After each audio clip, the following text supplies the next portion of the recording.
Good morning everyone. Welcome to the civil Chaupal. तो जैसा कि आपको पता है कि मोस्ट एक्सपेक्टेड सीरीज चल रही है अपनी टीओएटी और एचसीएस प्रीलिम के लिए। तो उसके हमने 2 पार्ट पूरे कर दिए हैं पॉलिटी के। आज ये पार्ट 3 है। तो चलिए बिना टाइम वेस्ट किए स्टार्ट करते हैं। तो देखिए क्वेश्चन है, क्वेश्चन नंबर 28 आपकी स्क्रीन पे। सबसे पहले आपको वही काम करना है, जब भी आपके पास एग्जाम हॉल में पेपर आता है आपके सामने, तो आपको सर्कल कर लेना है करेक्ट पूछा है या इनकरेक्ट पूछा है। इससे क्या होता है, जो सिली मिस्टेक्स होती हैं वो रुक जाती हैं आपकी। तो हम वैसे ही पढ़ाई करेंगे, पहले देखेंगे कि किस बारे में क्वेश्चन है, उसके बारे में थोड़ा डिटेल्स पढ़ेंगे, क्योंकि ये जो अपनी क्लासेज हैं ये लर्निंग क्लासेज हैं। फिर से बता देता हूँ मैं आपको, इसमें हमें सीखना है। ये आपके कोई नॉलेज टेस्ट के लिए नहीं है ये सारी चीज़ें, लेकिन ये आपको जो क्वेश्चन हैं ये सारे, ये आपको काम आएंगे अपने रिविजन्स के लिए। आप देखना अपने जो पॉलिटी को पूरा रिवाइज कर पाएंगे आप इन क्वेश्चन के साथ। तो देखते हैं, नारी शक्ति वंदना अधिनियम, इस पे क्वेश्चन पूछा है 2023 का जो एक्ट था, 106 कॉन्स्टिट्यूशनल अमेंडमेंट एक्ट। तो इसके बारे में पढ़ते हैं पहले और फिर वापस आते हैं। तो देखिए मैं आपको बताता हूँ रिजर्वेशन अपने यहाँ पे लेजिस्लेचर में कहाँ कहाँ पे मिलता है आपको। तो सबसे पहले आर्टिकल नंबर 330 है, जो आपको लोकसभा में SC ST के रिजर्वेशन की बात करता है। ये याद करना है आपको। लोकसभा में 330 SC और ST के लिए आपको रिजर्वेशन आरक्षण की बातें करता है। ऐसे ही 332 मिलेगा आप लोगों को, जो राज्य विधानसभा में SC ST के रिजर्वेशन की बात करता है। और जो 334 है वो ड्यूरेशन की बात करता है, उसके बारे में आगे बात करेंगे। तो देखिए हमने क्या पढ़ा कि 330 आपको दे रहा है लोकसभा में आरक्षण। ऐसे ही 332 दे रहा है आपको स्टेट लेजिस्लेटिव असेंबली, यानी कि राज्य जो विधानसभा है उसमें आपको इलेक्शन दे रहा है, वो दे रहा है, रिजर्वेशन दे रहा है। ऐसे ही 333 था और 331 था, ये एंग्लो इंडियंस के लिए था, जो अभी खत्म कर दिया गया 104 कॉन्स्टिट्यूशनल अमेंडमेंट एक्ट 2020 में। ये भी मैं आपको दिखाऊंगा कि असली अमेंडमेंट कैसे दिखती है, वो भी हम देखेंगे। फिर पंचायत में जब हम उसकी रिजर्वेशन की बात पढ़ते हैं तो 243D की बात होती है। और जब म्यूनिसपैलिटी जो नगर निकाय हैं अपने, इनका जो आर्टिकल आता है 243T। तो ये आपको याद रखना है, ये इसमें महिला और SC ST दोनों आते हैं। देखिए SC ST और महिला, पंचायत के लिए 243D और म्यूनिसपैलिटीज़ के लिए 243T, ये आपको याद रखना है। तो ये सारी बातें थी कि अपने यहाँ पे लेजिस्लेचर में रिजर्वेशन कहाँ कहाँ पे है। तो इससे 2-3 बातें सामने आई कि कहाँ कहाँ पे नहीं है। आपसे पूछेंगे राज्यसभा में रिजर्वेशन है तो नहीं है, स्टेट लेजिस्लेटिव काउंसिल जिसको हम राज्य विधान परिषद कहते हैं वहाँ पे रिजर्वेशन है तो नहीं है, क्योंकि हमने क्या पढ़ा है 330 आपको लोकसभा के बारे में दे रहा है, 332 दे रहा है आपको स्टेट लेजिस्लेटिव असेंबली के बारे में। तो अभी जो एक नया आर्टिकल आया है ये देखिए 334A, ये 106 कॉन्स्टिट्यूशनल अमेंडमेंट एक्ट, यानी कि 106 संवैधानिक संशोधन अधिनियम 2023 के द्वारा जोड़ा गया है। इसमें क्या किया गया है, विमेंस को 1/3 सीट्स रिजर्वेशन की गई है। जो महिलाओं के लिए जो स्टेट लेजिस्लेटिव असेंबली है, जो राज्य विधानसभा है, लोकसभा है, वहाँ पर प्लस दिल्ली, जो न्यू दिल्ली NCT जिसको कहते हैं, नेशनल कैपिटल टेरिटरी, राष्ट्रीय राजधानी का जो क्षेत्र है, वहाँ की जो विधानसभा है, जो 239AA, जो हमने शायद पहले पढ़ भी लिया है फर्स्ट पार्ट में, तो वहाँ पे भी उनकी सीटों को रिजर्वेशन दिया गया है। देखिए आप क्या क्या किया गया है, 330 हम पढ़ के आए थे कि लोकसभा में रिजर्वेशन की बातें कर रहा है, तो वहाँ पे वीमेन को रिजर्वेशन दिया गया 1/3 सीट्स, यानी कि 33% रिजर्वेशन दिया गया। ऐसे ही 332 स्टेट लेजिस्लेटिव असेंबली में, और आपको 239AA दिख रहा होगा, जो आपको देगा national capital territory NCT, national capital territory of Delhi में रिजर्वेशन। तो ये आपको याद रखना है। जो 106 कॉन्स्टिट्यूशनल अमेंडमेंट एक्ट है, उसमें पुडुचेरी और जम्मू एंड कश्मीर को महिलाओं के लिए रिजर्वेशन नहीं दिया गया था, महिलाओं की जो सीटें रिजर्व थी नहीं दिया गया था। इसके लिए बाद में अलग से एक्ट पास किया गया 2023 में, दिसंबर में अलग से एक्ट पास किया गया, और जो 106 कॉन्स्टिट्यूशनल अमेंडमेंट एक्ट का जो रिजर्वेशन था वो इन पे भी लागू कर दिया। यानी अगर आपसे कोई पूछे कि 106 कॉन्स्टिट्यूशनल अमेंडमेंट एक्ट किस किस को रिजर्वेशन देता है, तो वो तो सिर्फ तीनों को ही दे रहा है। देखिए आप, स्टेट लेजिस्लेटिव असेंबली को, लोकसभा में, प्लस दिल्ली को, जिसको NCT दिल्ली कहते हैं, दिल्ली की विधानसभा में 33% सीट रिजर्व कर रहा है महिलाओं के लिए। देखिए आप, लोकसभा, राज्य की विधानसभा और दिल्ली राष्ट्रीय राजधानी क्षेत्र में महिलाओं के स्थानों का आरक्षण किया जा रहा है। तो ये तो आपको याद रखना ही है। लेकिन अब पुडुचेरी और जम्मू एंड कश्मीर को भी अलग एक्ट बना के शामिल कर लिया गया है, तो वो अलग एक्ट से लागू किया गया, यानी कि महिलाओं के लिए रिजर्वेशन तो अब दिल्ली और पुडुचेरी और जम्मू एंड कश्मीर की जो विधानसभा है वहाँ पे भी दिया गया है। ये कब से लागू होगा, तो ये आपको याद रखना है, ये एक्ट लागू होगा जो भी 2026 के बाद डिलिमिटेशन आएगा अपना, 2026 के बाद जो भी डिलिमिटेशन आएगा उसके बाद ये लागू हो जाएगा, और 15 वर्ष तक लागू रहेगा। जब भी आएगा तो 15 वर्ष तक लागू रहेगा। जैसे जो SC ST का जो रिजर्वेशन होता है लोकसभा और राज्य विधानसभा में हर 10 साल के ऊपर वो रिन्यू करना पड़ता है। तो देखिए अब 104 कॉन्स्टिट्यूशनल अमेंडमेंट एक्ट दिखाता हूँ आपको मैं। जो 334 आर्टिकल है वो ड्यूरेशन की बताता है कि कितना कितना ड्यूरेशन होता है रिजर्वेशन का। तो वो कहता है कि हर 10 साल में आपको जो रिजर्वेशन है उसको रिन्यू करना पड़ेगा, एंग्लो इंडियंस का और SC ST का। तो एंग्लो इंडियन को हटाया गया है, देखिए आप, ये रहा, ये 104 कॉन्स्टिट्यूशनल अमेंडमेंट एक्ट है। आप स्क्रीन पे देखिए, ये क्या कह रहा है कि जो क्लोज ए है, यानी क्लोज ए बात कर रहा है SC ST के रिजर्वेशन की, उसको बढ़ा दिया गया है, 70 ईयर से 80 ईयर कर दिया गया है in the respect of clause A. लेकिन जो क्लोज बी है, क्लोज बी एंग्लो इंडियंस की बातें कर रहा है, देखिए उसके लिए 70 ईयर ही रखा गया है। इसका मतलब अब 10 साल के रिजर्वेशन को एंग्लो इंडियंस के लिए नहीं बढ़ाया गया है। तो बस यही था 104 कॉन्स्टिट्यूशनल अमेंडमेंट एक्ट, जो बातें कर रहा था कि जो आपका SC ST के रिजर्वेशन को 10 ईयर के लिए बढ़ा दिया गया है लेजिस्लेचर में। और लेजिस्लेचर की बात करेंगे तो स्टेट लेजिस्लेटिव असेंबली और लोकसभा की बातें हो रही है, इनमें बढ़ा दिया गया, लेकिन एंग्लो इंडियंस के लिए नहीं बढ़ाया गया। याद रखना है आपको, जो न्यू दिल्ली है NCT का जो एक्ट है 239 AA से जो बनाया गया है, नेशनल कैपिटल टेरिटरी दिल्ली, इसमें भी SC ST को रिजर्वेशन दिया गया है। तो ST दिल्ली में है नहीं, तो सिर्फ SC के लिए जो रिजर्वेशन है वो दिया गया है यहाँ की विधानसभा को भी। आपको याद रखना है जो नारी शक्ति वंदना अधिनियम है, इसमें भी जो महिलाओं के लिए सीट्स हैं, यानी कि जितनी की SC की जितनी सीट है, ST की जितनी सीट्स हैं, उसमें भी महिलाओं की सीट्स रिजर्व की जाएंगी 1/3, यानी कि 33% रिजर्वेशन महिलाओं को दिया गया है। तो यही था जो बात कर रहा था 106 कॉन्स्टिट्यूशनल अमेंडमेंट एक्ट की। तो देख लेते हैं, ये एक्ट प्रोवाइड करता है 1/3 reservation of women in Lok Sabha, state legislative assembly और NCT दिल्ली के बारे में, बिल्कुल सही बात है। और लेजिस्लेटिव पुडुचेरी और की जो बात है, ये इस पे लागू नहीं होता। 10 एक्ट सीधे रूप से लागू नहीं होता, इसके लिए अलग से एक्ट लाया गया था, तो इसको आप गलत मान सकते हो। और SC ST की जो ट्राइब्स की सीट्स हैं उसमें भी 1/3 सीट का रिजर्वेशन दिया गया, ये हमने पढ़ लिया। तो स्टेटमेंट को आप गलत मान सकते हैं हम, अगर पुडुचेरी नहीं होता तो सही होता। अगर सीधी 106 कॉन्स्टिट्यूशन अमेंडमेंट एक्ट की जो एक्सप्लिसिटली बात करें तो एक्ट तो बात नहीं करता, लेकिन इनको शामिल कर लिया गया है। तो आप इसको देख लेना किस तरह से आप इसको सही और गलत मानेंगे। अब बाद में जो एक्ट आया था उस एक्ट में इनको शामिल कर लिया गया है। आप कहेंगे तो हम आपको दिखा भी देंगे वो एक्ट। फिर बात करते हैं reservation does not apply to the Rajya Sabha and state legislative council, बिल्कुल सही बात है। ऐसे भी विधान परिषद में और इसमें राज्यसभा में रिजर्वेशन नहीं दिया गया है, SC ST को भी नहीं दिया गया है। फिर बात करते हैं ये कब से इफेक्टिव होगा, तो जब भी नेक्स्ट डिलिमिटेशन आएगा फर्स्ट सेंसस के बाद 2026 में, यानी 2026 के बाद जो भी फर्स्ट सेंसस होगी उसके बाद जो नेक्स्ट डिलिमिटेशन होगा उसके बाद ये लागू किया जाएगा, और जब भी आएगा तो 15 वर्ष के लिए लागू रहेगा ये आपको याद रखना है। तो ये सारे स्टेटमेंट सही हो जाते हैं। अब देखते हैं अगला क्वेश्चन। अगला क्वेश्चन बात कर रहा है जॉइंट सीटिंग के ऊपर, तो इस पे बात कर लेंगे हम। और किस पे बात कर रहा है, और बिल्स के ऊपर बात कर रहा है, मनी बिल के ऊपर, finance bill category 1 money bills, इस टाइप से ये सारी बातें कर रहा है। तो देख लेते हैं क्या क्या बातें। सबसे पहले तो बिल्स की बातें कर रहे थे हम। तो बिल्स बहुत प्रकार से हो सकते हैं, बहुत टाइप के बिल्स हो सकते हैं। जैसे कि हम जो पढ़ते हैं, आप लोगों को पढ़ना होता है एक तो जिसको हम ऑर्डिनरी बिल्स कहते हैं। ऑर्डिनरी बिल्स में नॉर्मली राज्यसभा और लोकसभा को सेम पावर होती है। लोकसभा अगर कोई कुछ चेंजेस करती है तो राज्यसभा भी वो चेंजेस कर सकती है, राज्यसभा उस बिल को रोक भी सकती है। उसको ऑर्डिनरी बिल्स कहते हैं हम। फिर जो इंपॉर्टेंट जिस पे क्वेश्चंस बनाए जाते हैं वो एक तो मनी बिल पे बनाए जाते हैं, एक फाइनेंस बिल 1, वित्तीय विधेयक 1, वित्तीय विधेयक 2 जिस पे क्वेश्चन आता है, ये इस पे क्वेश्चन बनाए जाते हैं।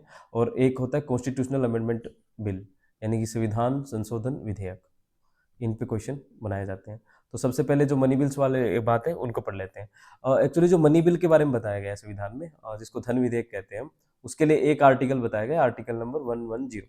उन्होंने कहा है कि 110 में जितने भी टॉपिक्स लिखे गए हैं उनको धन विधेयक माना जाएगा, और इसका जो सर्टिफिकेट होता है वो स्पीकर साहब देते हैं कि कोई भी बिल मनी बिल है या नहीं है। वो सर्टिफिकेट कौन देते हैं? स्पीकर साहब देते हैं, speaker of Lok Sabha, speaker of Lok Sabha.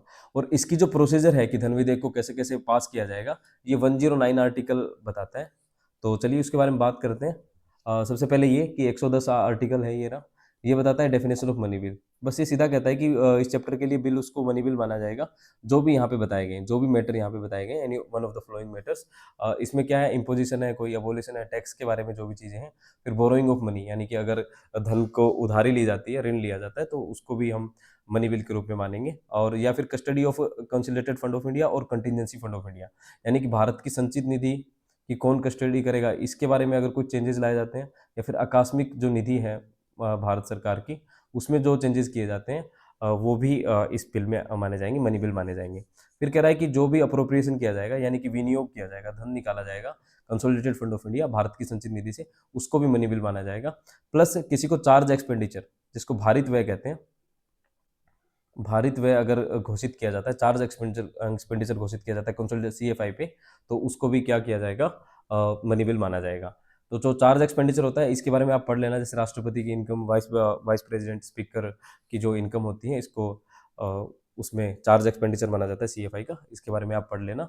इसके ऊपर वोटिंग नहीं हो सकती लोकसभा में, सीधा ये अप्रोप्रिएशन बिल का हिस्सा बनते हैं, सीधा पास करवाना होता है इनको। तो ये आप रिवाइज कर लेना। फिर बताया गया जो फीस और फाइन्स हैं उनको मनी बिल नहीं मानेंगे। अगर कोई फीस लगाता है, कोई बिल, कोई फाइन लगा रहा है, तो उसको मनी बिल नहीं माना जाएगा।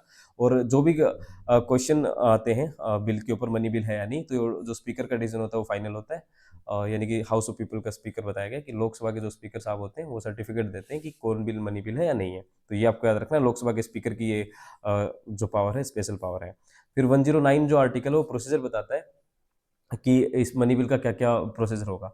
तो मनी बिल का यही प्रोसीजर होता है कि ये बिल सिर्फ लोकसभा में लाए जा सकते हैं। प्रेसिडेंट, जब भी ये इंट्रोडक्शन होते हैं, इन बिल्स का इंट्रोडक्शन होता है, तो इंट्रोडक्शन से पहले प्रेसिडेंट साहब की अप्रूवल चाहिए होती है। प्रेसिडेंट साहब की अप्रूवल से ही आप इन बिल को ला सकते हो पहले। और फिर लोकसभा की ही इसमें पावर होती है, लोकसभा में ही वोटिंग होती है इन पे। राज्यसभा की इसमें पावर बिल्कुल नहीं होती। राज्यसभा सिर्फ 14 दिन के लिए अपने पास रख सकता है, और 14 दिन के अंदर राज्यसभा ने अगर कोई चेंजेस करवाना चाहती है तो अमेंडमेंट के लिए वो प्रपोज कर सकता है, लेकिन उसको मानना या ना मानना लोकसभा के ऊपर है। लोकसभा उसको मान भी सकता है, नहीं भी मान सकता है। बाकी राज्यसभा की कोई पावर नहीं है। राज्यसभा इसमें कुछ नहीं कर सकता, चर्चा कर सकता है, अमेंडमेंट बता भी सकता है, लेकिन अमेंडमेंट करना या ना करना लोकसभा के ऊपर है। तो राज्यसभा की इसमें बहुत मिनिमल पावर है, ये याद रखना होता है आपको। ये 109 आर्टिकल बताता है आपके बारे में। तो देखिए, मैंने आसान भाषा में बताया यहाँ पे कि धन विधेयक किसको कहेंगे, जो ओनली 110 से रिलेटेड विषय हैं उनको कहते हैं। इंट्रोडक्शन लोकसभा में किया जाता है, इसका सिर्फ लोकसभा में इंट्रोडक्शन होगा, और प्रायर रिकमेंडेशन चाहिए प्रेसिडेंट साहब की इंट्रोडक्शन में, और जॉइंट सीटिंग इस पे नहीं हो सकती। ऐसे ही जो एक बिल होता है जिसको वित्त विधेयक 1 कहते हैं, तो इसके लिए ये आर्टिकल होते हैं 117 आर्टिकल 1, 117 आर्टिकल 3। तो इसको आप देखेंगे तो जो 117 आर्टिकल 1 है वो कह रहा है कि फाइनेंस बिल 1, इसका मतलब सिर्फ इतना है कि जो 110 आर्टिकल में आपके मनी बिल से रिलेटेड इश्यूज बताए गए हैं, उनसे रिलेटेड जो भी प्रोविजन है, उनसे रिलेटेड जैसे ही जो भी प्रोविजंस आएंगे, उसको हम कहते हैं कि वो फाइनेंस बिल 1 है, यानी कि उसको वित्त विधेयक 1 की श्रेणी में रखा जाता है।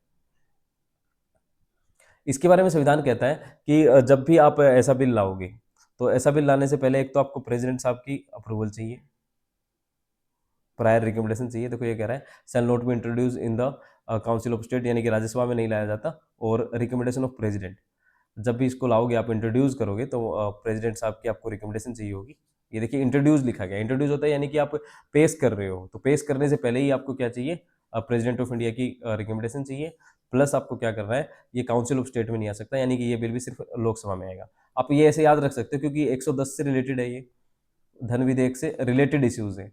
जैसे जो धन विधेयक कोई टैक्स की बातें कर रहे हैं, तो ऐसे ही कोई फाइनेंशियल इश्यूज हो सकते हैं, जैसे कि टैक्स लगाने की बात है, टैक्स हटाने की बात है, लेकिन जब टैक्स अथॉरिटी कोई बनाई जा रही है कोई बिल के द्वारा, तो वो सीधा धन विधेयक नहीं कहेंगे हम उसको, हम कह सकते हैं कि फाइनेंस बिल 1 है।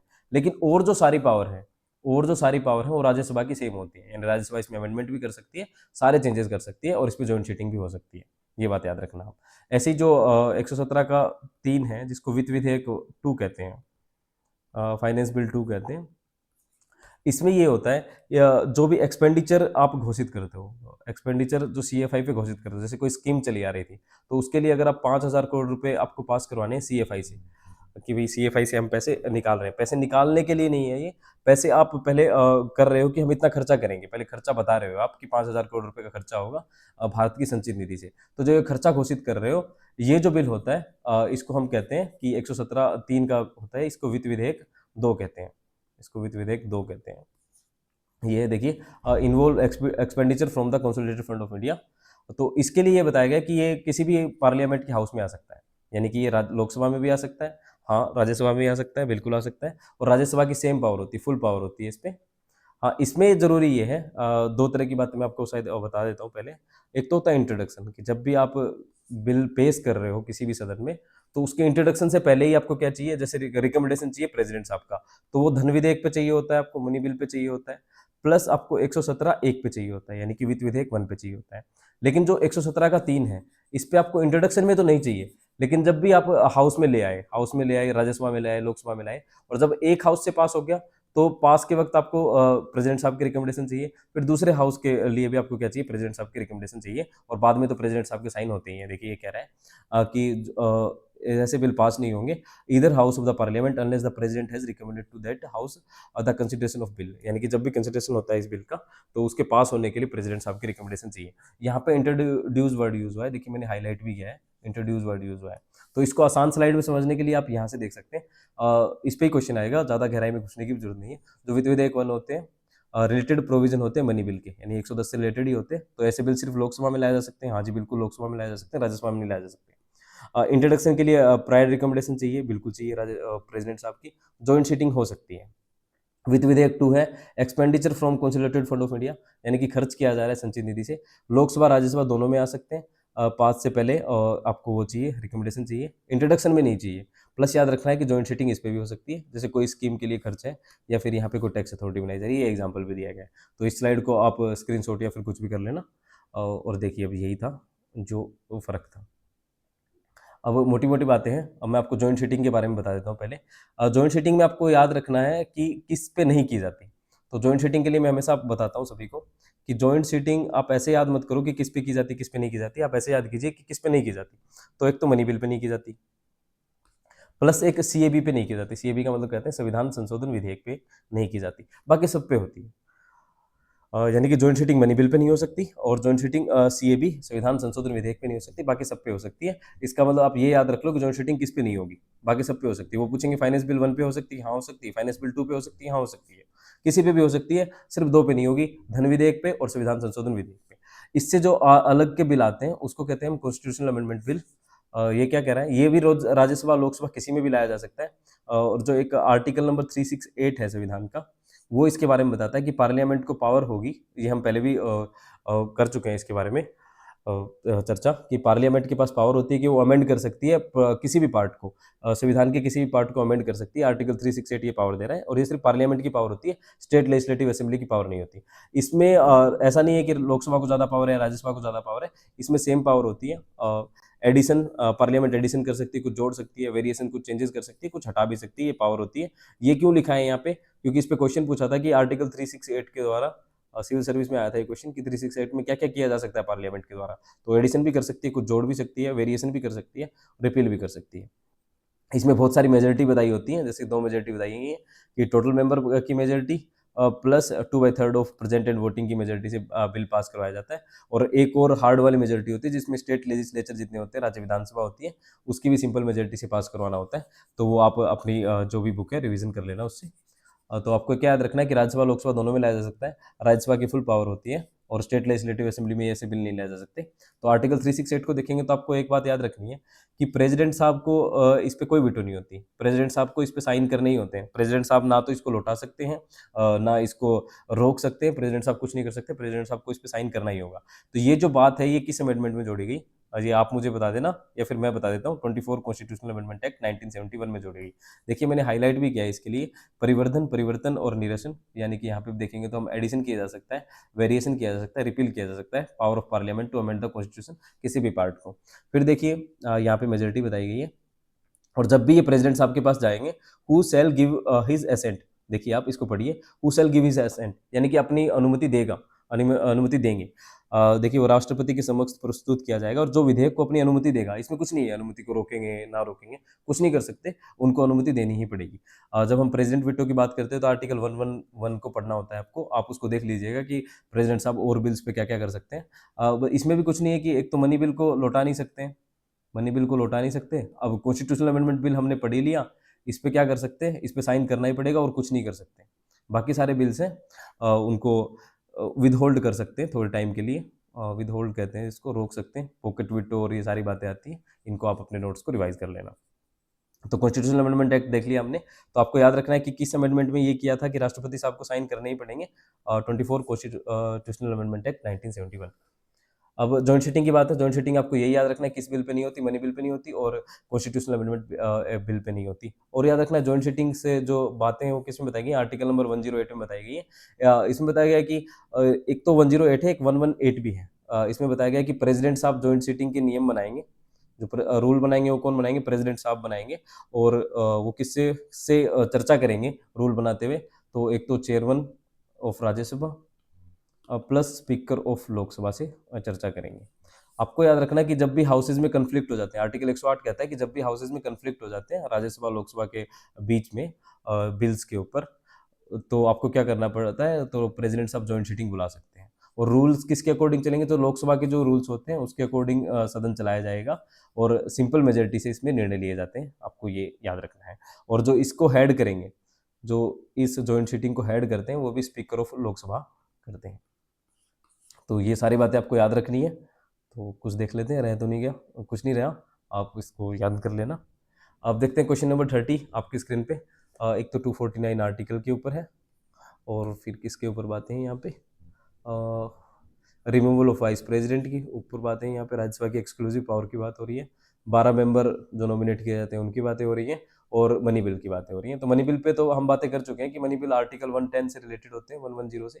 और जो बातें लिखी गई राज्यसभा की, इसमें कोई पावर नहीं होती, सिर्फ 40 डेज के लिए रोक सकते हैं, अमेंडमेंट प्रपोज भी कर सकते हैं, लेकिन उसको मानना या ना मानना लोकसभा की ऊपर है कि लोकसभा उसको मान भी सकती है, नहीं भी मान सकती। तो इसका मतलब राज्यसभा की कोई ज़्यादा पावर है नहीं मनी बिल के ऊपर। तो ये कह रहा है कि Lok Sabha has exclusive power to introduce and pass the bill, बिल्कुल सही बात है ये। ऐसे बिल सिर्फ लोकसभा में ही लाए जा सकते हैं, money bill. Rajya Sabha can only recommend amendments with in 14 days, यानी कि उनको 14 दिन के लिए अमेंडमेंट दे सकते हैं, और वो भी लोकसभा माने या ना माने। तो ये स्टेटमेंट तो बिल्कुल सही है, हम पढ़ के आ गए। अब पढ़ते हैं आर्टिकल 249 के बारे में। देखिए आर्टिकल 249 क्या कह रहा है, आपको इजी भाषा में बता देता हूँ। इजी के लिए देखो यहाँ पे लिखा भी गया है कि नेक्स्ट स्लाइड देखें आप। पहले मैं आपको बता ही देता हूँ कि कोई भी ऐसा नेशनल इंटरेस्ट का विषय है,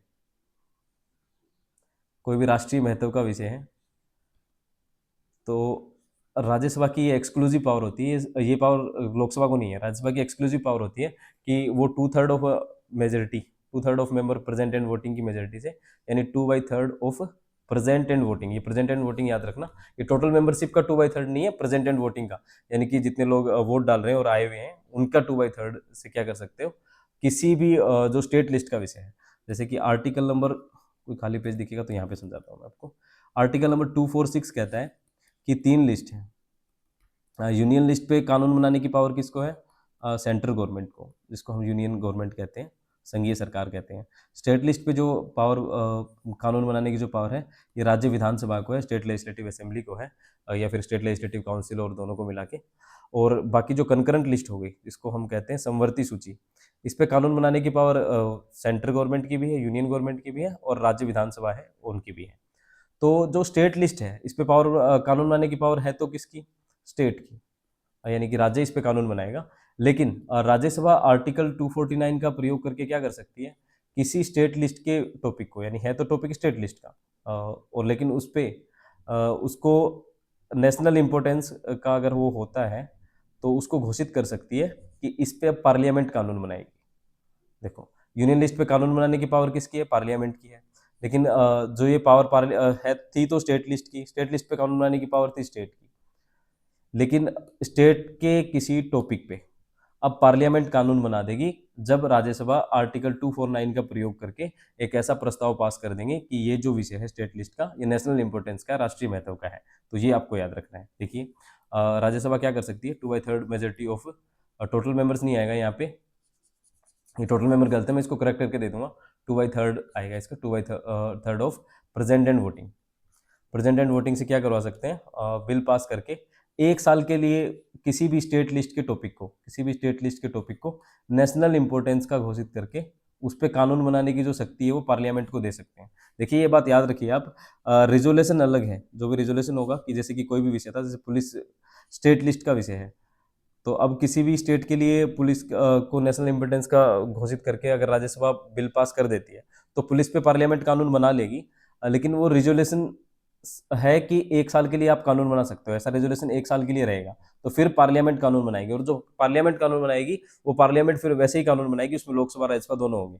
राज्यसभा सिर्फ ऐसा रेजोल्यूशन पास कर सकती है कि किसी स्टेट लिस्ट के टॉपिक को नेशनल इंपॉर्टेंस का घोषित कर दे। बाद में जो कानून बनेगा वो पार्लियामेंट की पूरी पावर होती है, उसमें लोकसभा की पावर होती है, राज्यसभा की पावर होती है।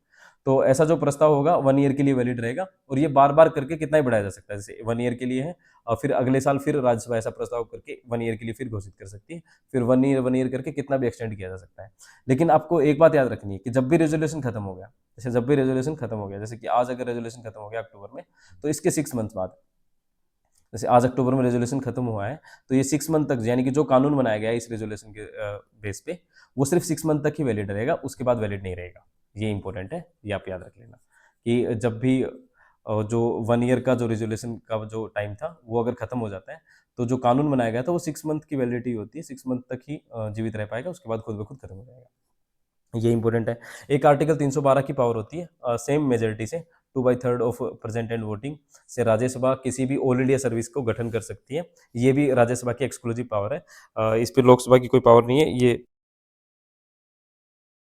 ये भी राज्यसभा की एक्सक्लूसिव पावर है कि 312 के तहत all India service, Akhil Bharatiya service का गठन कर सकती है। हाँ, तो यही बातें थी। आर्टिकल 249 को हमने पढ़ लिया। फिर आप लोगों को पता होगा कि राज्यसभा जो वाइस प्रेसिडेंट को रिमूवल के जो भी प्रस्ताव होता है, 67 बी कहता है कि ऐसा प्रस्ताव काउंसिल ऑफ स्टेट्स में ही लाया जाएगा, यानी कि राज्यसभा में ही ऐसा प्रस्ताव लाया जा सकता है।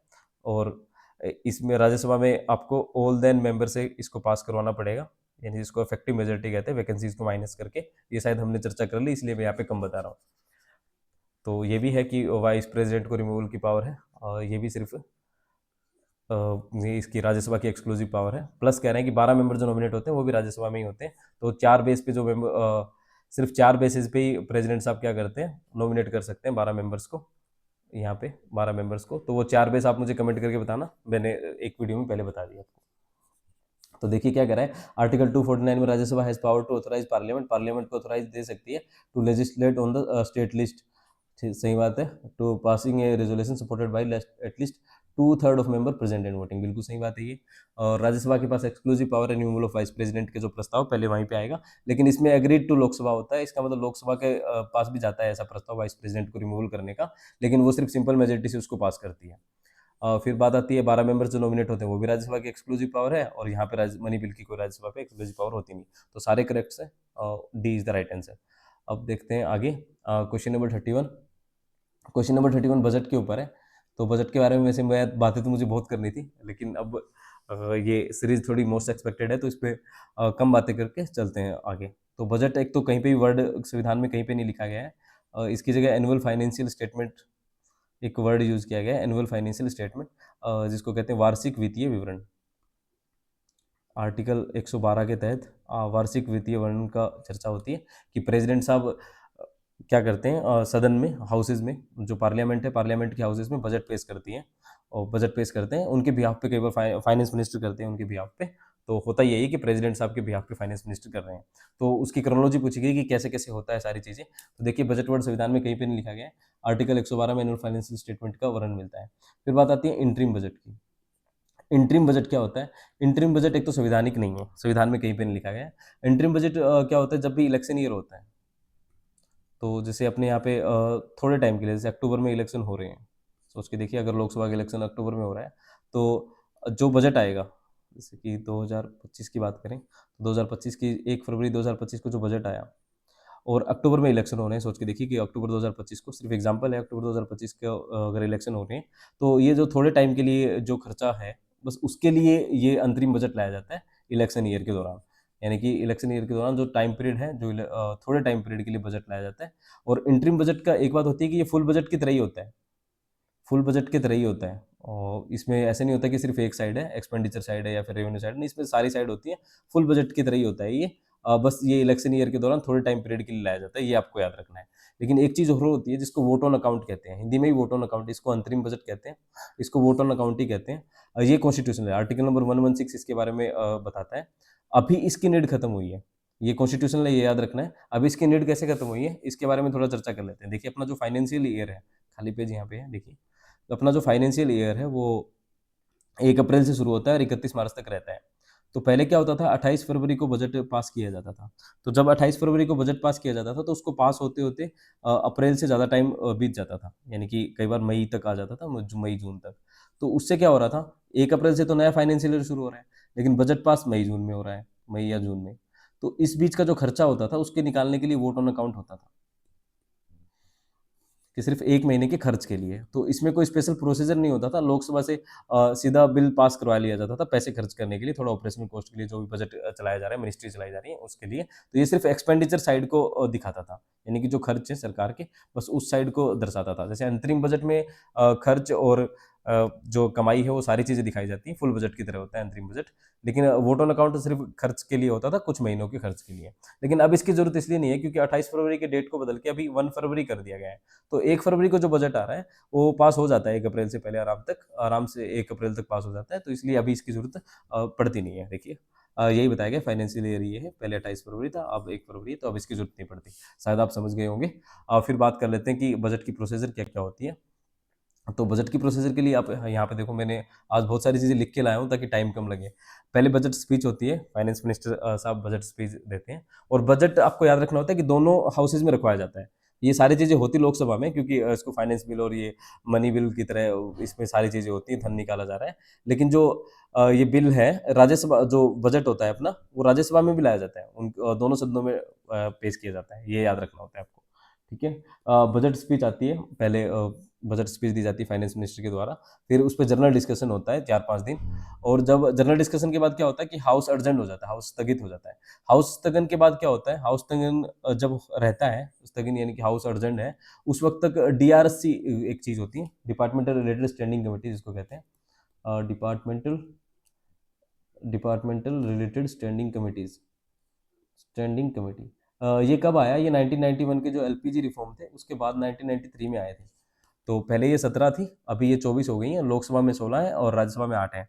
ये क्या करते हैं, जो भी मिनिस्ट्रीज़ होती हैं, उनके डिपार्टमेंट होते हैं, उनके खर्च के लिए बताती हैं ये कि जितना भी खर्च आया है, उसकी जाँच करती हैं। जैसे बजट में किसी मिनिस्ट्री ने बताया कि हमारे लिए इतना खर्च है, जैसे मिनिस्ट्री ऑफ एग्रीकल्चर ने 10,000 करोड़ का बजट माँगा है, तो इस बजट को वो जाँच करती हैं कि वो बजट सही है या फिर उसको थोड़ा ऐसा, बस ये इसलिए समझ लो कि जो चर्चा होगी, जैसे जनरल डिस्कशन हो रहा है, जनरल डिस्कशन एक बार हुआ, उसके बाद जब डिमांड ऑफ ग्रांट्स होती हैं, डिमांड ऑफ ग्रांट्स को आप समझ सकते हो, अनुदान माँगे, यानी कि कौन मिनिस्ट्री कितने कहते हैं पैसे माँग रही है, उसको डिमांड ऑफ ग्रांट्स कहते हैं। तो जो डिमांड ऑफ ग्रांट्स हैं, जो भी मिनिस्ट्री माँग रही है, उसकी जाँच करती है, देखती है उसको, और उसकी जो रिपोर्ट है, वो फिर सदन को दे देती है। आपको ये याद रखना है, सदन को दे देती है, और फिर डिपार्टमेंटल रिलेटेड स्टैंडिंग कमेटी की जाँच के बाद फिर लोकसभा में जाती हैं ये चीज़ें, और फिर डिमांड ऑन ग्रांट्स पे वोटिंग होती है। देखो, डिमांड ऑन ग्रांट्स पे पहले वोटिंग होती है, फिर अप्रोप्रिएशन बिल यानी कि अनुदान की माँगों पे चर्चा होती है। ये कुछ ऐसा ही है, जैसे मैं ऑफलाइन क्लासेस में एग्ज़ाम्पल देता हूँ कि जब आपको बाइक लेना है, तो पहले आपको पास करवाना पड़ता है मम्मी से कि मम्मी मैं बाइक ले लूँ या नहीं ले लूँ। पहले इस बात पे ये डिमांड ऑफ ग्रांट्स है कि बाइक के लिए कितने पैसे लगेंगे, मम्मी ने पूछा, तो आपने कहा कि 50,000 रुपए लगेंगे। तो 50,000 रुपए जो बाइक के लिए लग रहे हैं, पहले आप इस अमाउंट को पास करवाइए कि 50,000 का बाइक आएगा, तो पहले इसको पास करवाइए, और कैशियर पापा हैं। ऐसे घर में हो सकता है, या फिर उल्टा भी हो सकता है, पापा यहाँ पे हो सकते हैं, कैशियर मम्मी हो सकती है, कुछ भी हो।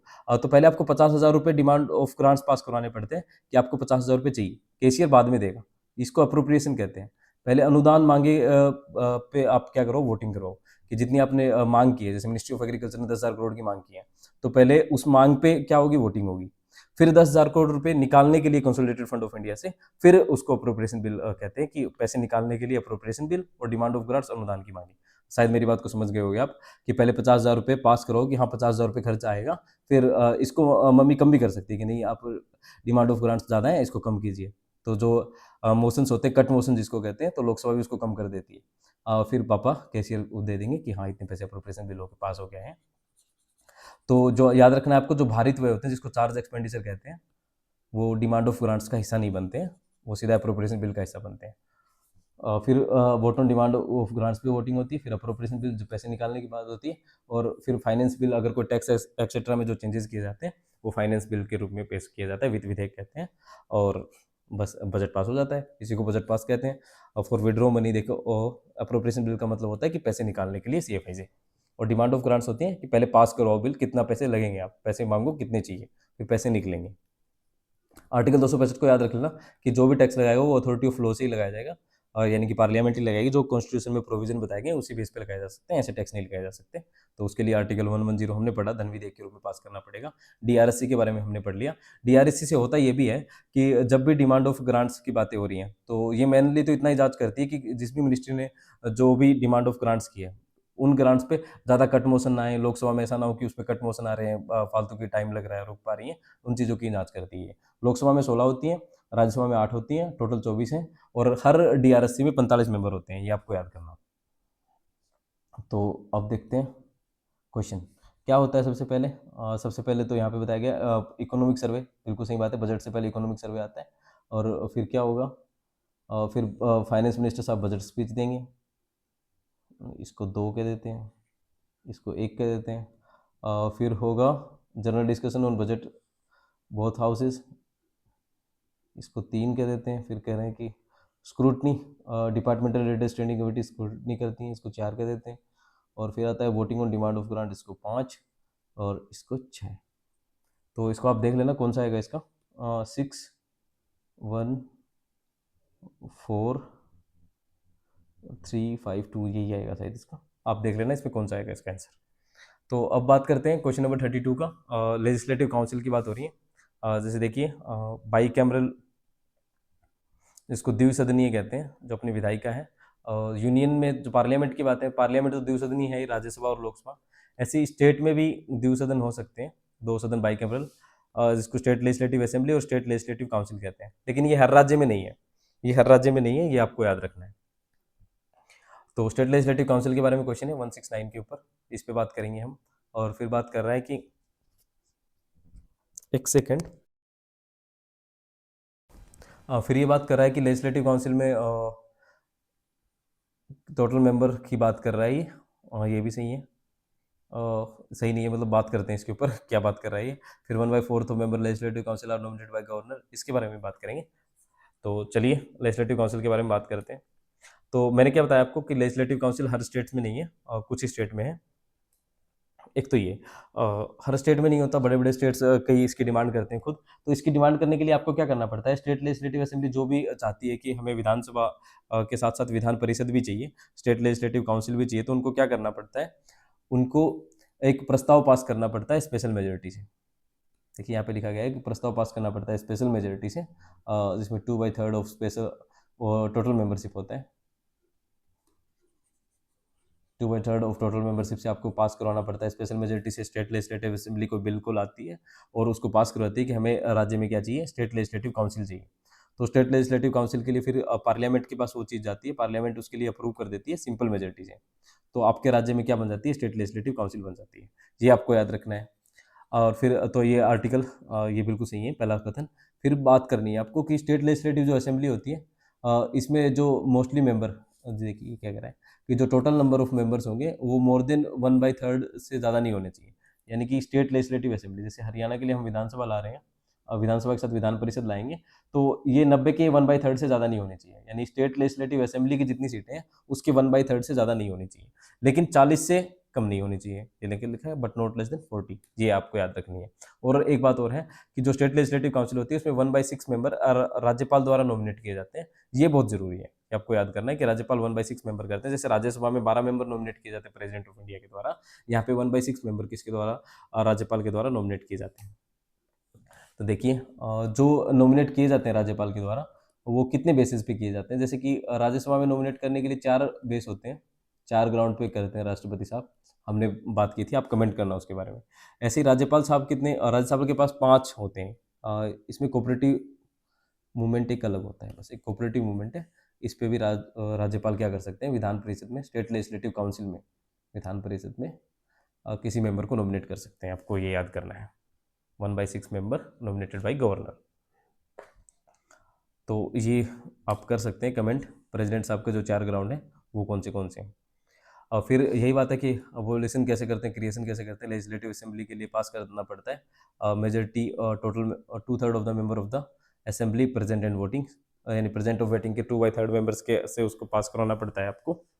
और फिर देखिए, पहले टोटल मेंबरशिप, यानी कि पहले एब्सोल्यूट मेजोरिटी लगेगी, और फिर लगेगी ये special majority 2/3 of present voting. इसका मतलब ये होता है कि पहले जितनी भी मेजोरिटी, यानी कि पहले 90, जैसे हरियाणा विधानसभा की बात करते हैं तो पहले 90 सीटें, इसकी टोटल मेंबरशिप निकाल लीजिए, टोटल मेजोरिटी, इसकी टोटल मेंबरशिप की मेजोरिटी कितनी निकलेगी, 40। और फिर उसका 2/3 जितने भी आए हुए हैं और जितने वोट डाले हैं टोटल वैलिड का, उसके 2/3 से पास करवाना होता है। इसको कहते हैं एब्सोल्यूट प्लस स्पेशल मेजोरिटी। तो इससे आप करवा सकते हो। और पार्लियामेंट इसके लिए जो भी अमेंडमेंट है, ऊपर पार्लियामेंट क्या करेगी, पार्लियामेंट इसको अप्रूव कर देगी, इससे फिर हो जाएगा। और ये जो भी चीज़ें स्टेट लेजिस्लेटिव जो काउंसिल बनाई जा रही है, इसके लिए अमेंडमेंट नहीं माना जाएगा। यानी अगर ऐसा बिल लाया जा रहा है तो उसे चेंज तो किया ही जा रहा है संविधान में। जैसे कि 2 सदन थे तो अब 3 सदन दिए जा रहे हैं, तो चेंज तो हो रहा है संविधान में, लेकिन उसको आर्टिकल 368 के तहत संशोधन नहीं माना जाएगा, ये आपको याद रखना है। तो विधानसभा के स्पष्ट बहुमत और विशेष बहुमत से क्या किया जा सकता है, और संसद के साधारण बहुमत से state legislative council Vidhan Parishad का गठन किया जा सकता है, ये हमने बता दिया। तो अब देख लेते हैं स्टेटमेंट को, अपने क्वेश्चन को देखते हैं। Total number of the member of the legislative council Vidhan Parishad का shall not exceed 1/3 of the total member of the state legislative assembly, बिल्कुल सही है। राज्य विधानसभा के 1/3 मेंबर से ज़्यादा नहीं हो सकते, लेकिन नॉट लेस देन 40 आएगा, 50 नहीं आएगा, ये स्टेटमेंट गलत है। फिर कह रहा है कि 1/4 of the member of the legislative council are nominated by governor, ये गलत है। 1/6 member are nominated by the governor in legislative council, याद रखना है आपको। फिर बात कर लेते हैं क्वेश्चन नंबर 33 की, एडजर्नमेंट मोशन के ऊपर है। तो ये बात याद रख लेना, जो एडजर्नमेंट मोशन होता है, जिसको स्थगन प्रस्ताव कहते हैं, यानी कि जो भी प्रोसीडिंग चल रही थी हाउस की, ये सिर्फ लोकसभा में लाया जा सकता है। तो जो भी प्रोसीडिंग चल रही थी लोकसभा की, उसको स्थगित कर दिया जाएगा कोई स्पेशल इंपॉर्टेंस विषय पे चर्चा करने के लिए। तो जैसे कि कोई बहुत इंपॉर्टेंट विषय आ गया, जैसे कोविड-19 की कोई बात आ गई थी पहले, तो कोविड-19 आ गया, तो सरकार चाहती है कि अब कोविड-19 पे यानी कि विपक्ष चाहता है कि कोविड-19 पे बात की जाए, तो वो हाउस में अर्जेंटमेंट मोशन लाते हैं। इसके लिए 50 मेंबर्स की आपको सपोर्ट चाहिए होती है। फिर आप स्पीकर साहब को लिख के देंगे कि हमें अर्जेंटमेंट मोशन लाना है। तो जो भी कार्रवाई चल रही थी, दैनिक कार्रवाई, कोई कानून बनाने की या जो भी कार्रवाई चली थी, वो सारी स्थगित हो जाएगी, अर्जेंट हो जाएगी, और फिर उसी बात पे चर्चा होगी जिस टॉपिक पे आप अर्जेंटमेंट मोशन में लाए हो। तो इसके लिए आपको याद रखना होता है कि एक ही इशू उठाया जा सकता है एक वक्त में। सिर्फ एक, ऐसा नहीं हो कि आप 4-5 इशू एक साथ उठाएं, ऐसा नहीं उठा सकते, सिर्फ एक ही इशू को उठा सकते हो आप। प्लस पब्लिक इंपोर्टेंस का होना चाहिए, लोक महत्व का होना चाहिए, और करंट रिलेटेड होना चाहिए, और प्लस वो पहले डिस्कस नहीं हुआ जाना चाहिए। जो भी हाउस की जो प्रोसीडिंग चल रही थी सेशन की, उसमें डिस्कस नहीं होना चाहिए कि पहले डिस्कस हो चुका है, वो विषय नहीं लाया जा सकता। ऐसा विषय जिस पे डिस्कशन नहीं हुआ है, एक विषय लाया जा सकता है, एक टॉपिक होना चाहिए, एक ही इशू को उठाया जा सकता है, और लोक महत्व का होना चाहिए। सिर्फ लोकसभा में लाया जाएगा, 50 मेंबर का सपोर्ट चाहिए, बस ये याद रख लेना। इसी पे क्वेश्चन आते हैं, देख लेते हैं। An adjournment motion can be introduce in either house of parliament, ये गलत है। अर्जेंट पब्लिक इंपोर्टेंस का विषय है, ये बात बिल्कुल सही है, लेकिन इधर हाउस ऑफ पार्लियामेंट में नहीं लाया जा सकती, सिर्फ लोकसभा में लाया जा सकता है। Requires support at least of 50 members और एडमिटेड बाय स्पीकर, बिल्कुल सही बात है। The subject matter of the adjournment motion must be definite, बिल्कुल सही है। फैक्चुअल, अर्जेंट और रिसेंट ओकरेंस का होना चाहिए। ऐसा नहीं है कि आप बहुत कोई पुराना विषय डिस्कशन के लिए ला रहे हो, और एक ही इशू होना चाहिए, प्लस डिस्कस नहीं होना चाहिए। यानी कि जो हाउस चल रहा था, इसमें पहले जो सेशन चल रहा है, उसमें पहले डिस्कस नहीं होना चाहिए। वो देखिए क्या कह रहा है, the motion can not revive discussion on matter already discussed in the same session, यानी कि अगर पहले से उस सदन में उस पर चर्चा हो चुकी है, तो उसको पुनर्जीवित, उसको नहीं लाया जा सकता एडजर्नमेंट मोशन में। ये स्टेटमेंट बिल्कुल सही है। तो इसमें एक स्टेटमेंट गलत है, बाकी सारे सही है, only 3 is the right answer. और फिर नो कॉन्फिडेंस मोशन के ऊपर बात कर लेते हैं। जैसे कि आर्टिकल 75(3) हमने पढ़ा था। आर्टिकल 75(3) क्या कह रहा था कि जो भी अपनी काउंसिल ऑफ मिनिस्टर है, यानी कि मंत्री परिषद है, वो लोकसभा के प्रति जिम्मेदार होती है। तो इसलिए जो ये प्रस्ताव आएगा, सिर्फ लोकसभा में आएगा, पहले तो ये याद रखना है आपको। यानी कि जो काउंसिल ऑफ मिनिस्टर के खिलाफ लाई जाती है, कि काउंसिल ऑफ मिनिस्टर का जो बहुमत नहीं है, काउंसिल ऑफ मिनिस्टर के बहुमत को सिद्ध करने के लिए नो कॉन्फिडेंस मोशन होता है, कि आप बहुमत सिद्ध करके बताइए कि आपके पास मेजोरिटी है, नहीं है। लेकिन ये संविधान में कहीं पे नहीं लिखा गया है। रूल नंबर 198 ऑफ लोकसभा, इसमें बताया गया है ये संवैधानिक नहीं है, ये याद रखना है, संवैधानिक नहीं है, ये कॉन्स्टिट्यूशनल नहीं है। सिर्फ लोकसभा में लाया जा सकता है, क्योंकि लोकसभा के प्रति ही जिम्मेदार होती है काउंसिल ऑफ मिनिस्टर, ये हमने पढ़ा था 75(3) में। पहली बार 1978 में पास हुआ था अगेंस्ट पीएम मोरारजी देसाई, ये याद रखना है आपको। और पहली बार जो लाया गया था 1963 में लाया गया था, तो पास तो हुआ था 1978 में अगेंस्ट पीएम मोरारजी देसाई, और पहली बार लाया गया था जवाहरलाल नेहरू साहब के खिलाफ 1963 में। ये याद रखना है। इसमें भी आपको 50 मेंबर की सपोर्ट चाहिए होती है, और सदन एक पेज पे लिख के देता है कि इस सदन का विश्वास नहीं है काउंसिल ऑफ मिनिस्टर में, तो स्पीकर साहब उसको एडमिट करते हैं, और फिर 10 दिन के अंदर उस पर चर्चा होती है अविश्वास प्रस्ताव पे, और फिर उस पर वोटिंग होती है। और वोटिंग में अगर काउंसिल ऑफ मिनिस्टर को, मंत्रिपरिषद को बहुमत नहीं मिलता है, तो उनको त्यागपत्र देना पड़ता है। ये इंपॉर्टेंट होता है नो कॉन्फिडेंस मोशन के बारे में। फिर आती है बात इंटरस्टेट काउंसिल की, बात हो रही है, इस पर बात करेंगे। कि ये स्टैट्यूटरी बॉडी है। स्टैट्यूटरी का मतलब होता है कि देखिए, एक तो होता है कॉन्स्टिट्यूशनल, जो कॉन्स्टिट्यूशन में चीज़ लिखी गई है उसको संवैधानिक कहते हैं, यानी कि संविधान ने उसको बारे में बताया है, उसको संवैधानिक कहते हैं। लेकिन जो किसी लॉ के द्वारा बनाए गए उसको स्टैट्यूटरी कहते हैं, यानी कि सांविधिक कहते हैं, हिंदी में सांविधिक कहते हैं, जो किसी विधि के द्वारा लाई गई हो। तो इंटरस्टेट काउंसिल स्टैट्यूटरी बॉडी या नहीं है, इसके बारे में चर्चा करेंगे। वैसे इंटरस्टेट काउंसिल आर्टिकल 263 कॉन्स्टिट्यूशनल के अंदर आर्टिकल बता दिया, तो इसका मतलब कॉन्स्टिट्यूशनल स्टैट्यूटरी बॉडी तो नहीं है। इसके बारे में बात करते हैं, चलो। फिर जनरल काउंसिल के बारे में कि स्टैट्यूटरी बॉडी या नहीं है। 7th शेड्यूल के बारे में है, इसके बारे में हमने बात कर ली। तीनों लिस्ट होती है, 7th शेड्यूल में 3 लिस्ट बताई गई हैं। आर्टिकल 246 के बारे में बात कर रहे थे कि लिस्ट के अकॉर्डिंग यूनियन लिस्ट पे कानून बनाने की पावर होगी पार्लियामेंट की, स्टेट लिस्ट पे जो कानून बनाने की पावर होगी स्टेट लेजिस्लेटिव असेंबली या स्टेट लेजिस्लेटिव काउंसिल, दोनों की। और कंकरेंट लिस्ट जो होती है, जिसको हम समवर्ती सूची कहते हैं, इस पे दोनों ही कानून बना सकते हैं। तो ये तो हमने पढ़ लिया। फिर हम रेजिडरी पावर के बारे में पढ़ेंगे, ये किसकी है, तो चलिए पढ़ते हैं। जो इंटरस्टेट काउंसिल है, आपकी स्क्रीन पे दिख रहा होगा, ये आप मेंस में ये सारी चीज़ें काम आ सकती हैं। मेंस में जब भी आपको सेंटर स्टेट रिलेशन के बारे में लिखना होता है कि सेंट्रल स्टेट रिलेशन के बीच में अच्छे संबंध कैसे बनाए जा सकते हैं, फेडरल जो स्ट्रक्चर है उसको कैसे मजबूत किया जा सकता है, तो उसमें आप आर्टिकल 263 को लिख सकते हो कि प्रेसिडेंट साहब क्या करते हैं, पब्लिक इंटरेस्ट के लिए इंटर स्टेट काउंसिल बना सकते हैं, जिसकी ड्यूटी होगी कि वो डिस्प्यूट को खत्म करें बिटवीन स्टेट्स को, प्लस कॉमन इंटरेस्ट के जितने भी इश्यूज हैं वन यूनियन के और वन और मोर स्टेट्स के, उसको चर्चा किया जा सके, प्लस बेटर कोऑर्डिनेशन किया जा सके पॉलिसी मेकिंग में। तो ये सही है। आर्टिकल 263 क्या है, कॉन्स्टिट्यूशनल बॉडी है, ये आपको याद रखना है। कॉन्स्टिट्यूशनल बॉडी है, ये आपको याद रखनी है। ये फेडरल स्ट्रक्चर को मजबूत करने के लिए होती है। फिर बात करते हैं हम जोनल काउंसिल की। तो जोनल काउंसिल स्टैट्यूटरी बॉडी है, यानी कि कॉन्स्टिट्यूशनल नहीं है, संवैधानिक नहीं है, स्टैट्यूटरी बॉडी है। स्टेट ऑफ रीऑर्गेनाइजेशन एक्ट 1956 के द्वारा लाई गई है, यहाँ पे आगे लिखा भी गया होगा। ये देखिए, जोनल काउंसिल जो है स्टैट्यूटरी बॉडी, सांविधिक निकाय है, स्टेट रीऑर्गेनाइजेशन एक्ट 1956 के द्वारा लाई गई है। ये 5 है जोनल काउंसिल, 5 जोन में बांटा गया है। जैसे नॉर्थ ईस्ट, साउथ वेस्ट तो आप कर ही लोगे, एक बीच में सेंट्रल याद रख लेना। ये होता है, इसके जो चेयरमैन होते हैं यूनियन होम मिनिस्टर होते हैं, और जो इसके वाइस चेयरपर्सन होते हैं वो रोटेशन बेस पे होते हैं। जैसे कि नॉर्थ में चल रहा है तो उसके जो जितने भी राज्य आते हैं उसमें, जैसे 3 या 4 5 राज्य आते हैं, उनके स्टेट के जो सीएम होते हैं वो अलग अलग रोटेशन पे बनते हैं। कभी वाइस चेयरमैन उस स्टेट के सीएम बन गए, कभी वाइस चेयरमैन उस चेयरमैन के उस स्टेट के सीएम बन गए, ये याद रखना होता है आपको। और स्टेटरी है ये, सांविधिक निकाय है। फिर बात नॉर्थ ईस्टर्न काउंसिल की करेंगे, उससे पहले आर्टिकल, चलो पहले नॉर्थ ईस्टर्न काउंसिल की बात ही कर लेते हैं। नॉर्थ ईस्टर्न जो काउंसिल है ये अलग से बनाई गई थी। कौन से एक्ट में, नॉर्थ ईस्टर्न काउंसिल एक्ट 1971, जो किसी भी एक्ट के द्वारा बनाई गई, तो यानी कि स्टैट्यूटरी बॉडी है, सांविधिक निकाय है, ये आपको याद रखना है। इसका हेडक्वार्टर शिलोंग में है। और इसमें कौन से राज्य आते हैं, तो नॉर्थ ईस्टर्न स्टेट्स तो आते ही हैं, प्लस एक सिक्किम याद रख लेना, 2002 में ऐड किया गया था, पहले नहीं था। एक डिपार्टमेंटल है नॉर्थ ईस्टर्न रीजन के डेवलपमेंट के लिए बनाया गया है, मिनिस्ट्री है ये। 2001 में ये मिनिस्ट्री बनाई गई थी। ये जो मंत्रालय है ये 2001 में बनाई गई थी। तो जैसे भी मेंस के जो टॉपिक होते हैं, 25 में जो मेंस आएगा उसमें आप लिख सकते हो कि नॉर्थ ईस्टर्न की बढ़ावा देने के लिए जो सरकार ने क्या किया, मिनिस्ट्री बनाई गई है, एक डीओ, डोनर जिसको कहते हैं, ministry of development of north eastern region. इसके जो चेयरपर्सन होते हैं इसके नॉर्थ ईस्टर्न काउंसिल के, ये होम मिनिस्टर होते हैं, ये आपको याद रखना होता है। और फिर आती है रेज्यूडरी पावर। रेज्यूडरी पावर का क्या मतलब होता है कि जो तीनों लिस्ट में नहीं आया, जैसे यूनियन लिस्ट, स्टेट लिस्ट और कंकरेंट लिस्ट, ये हमने पढ़ लिया।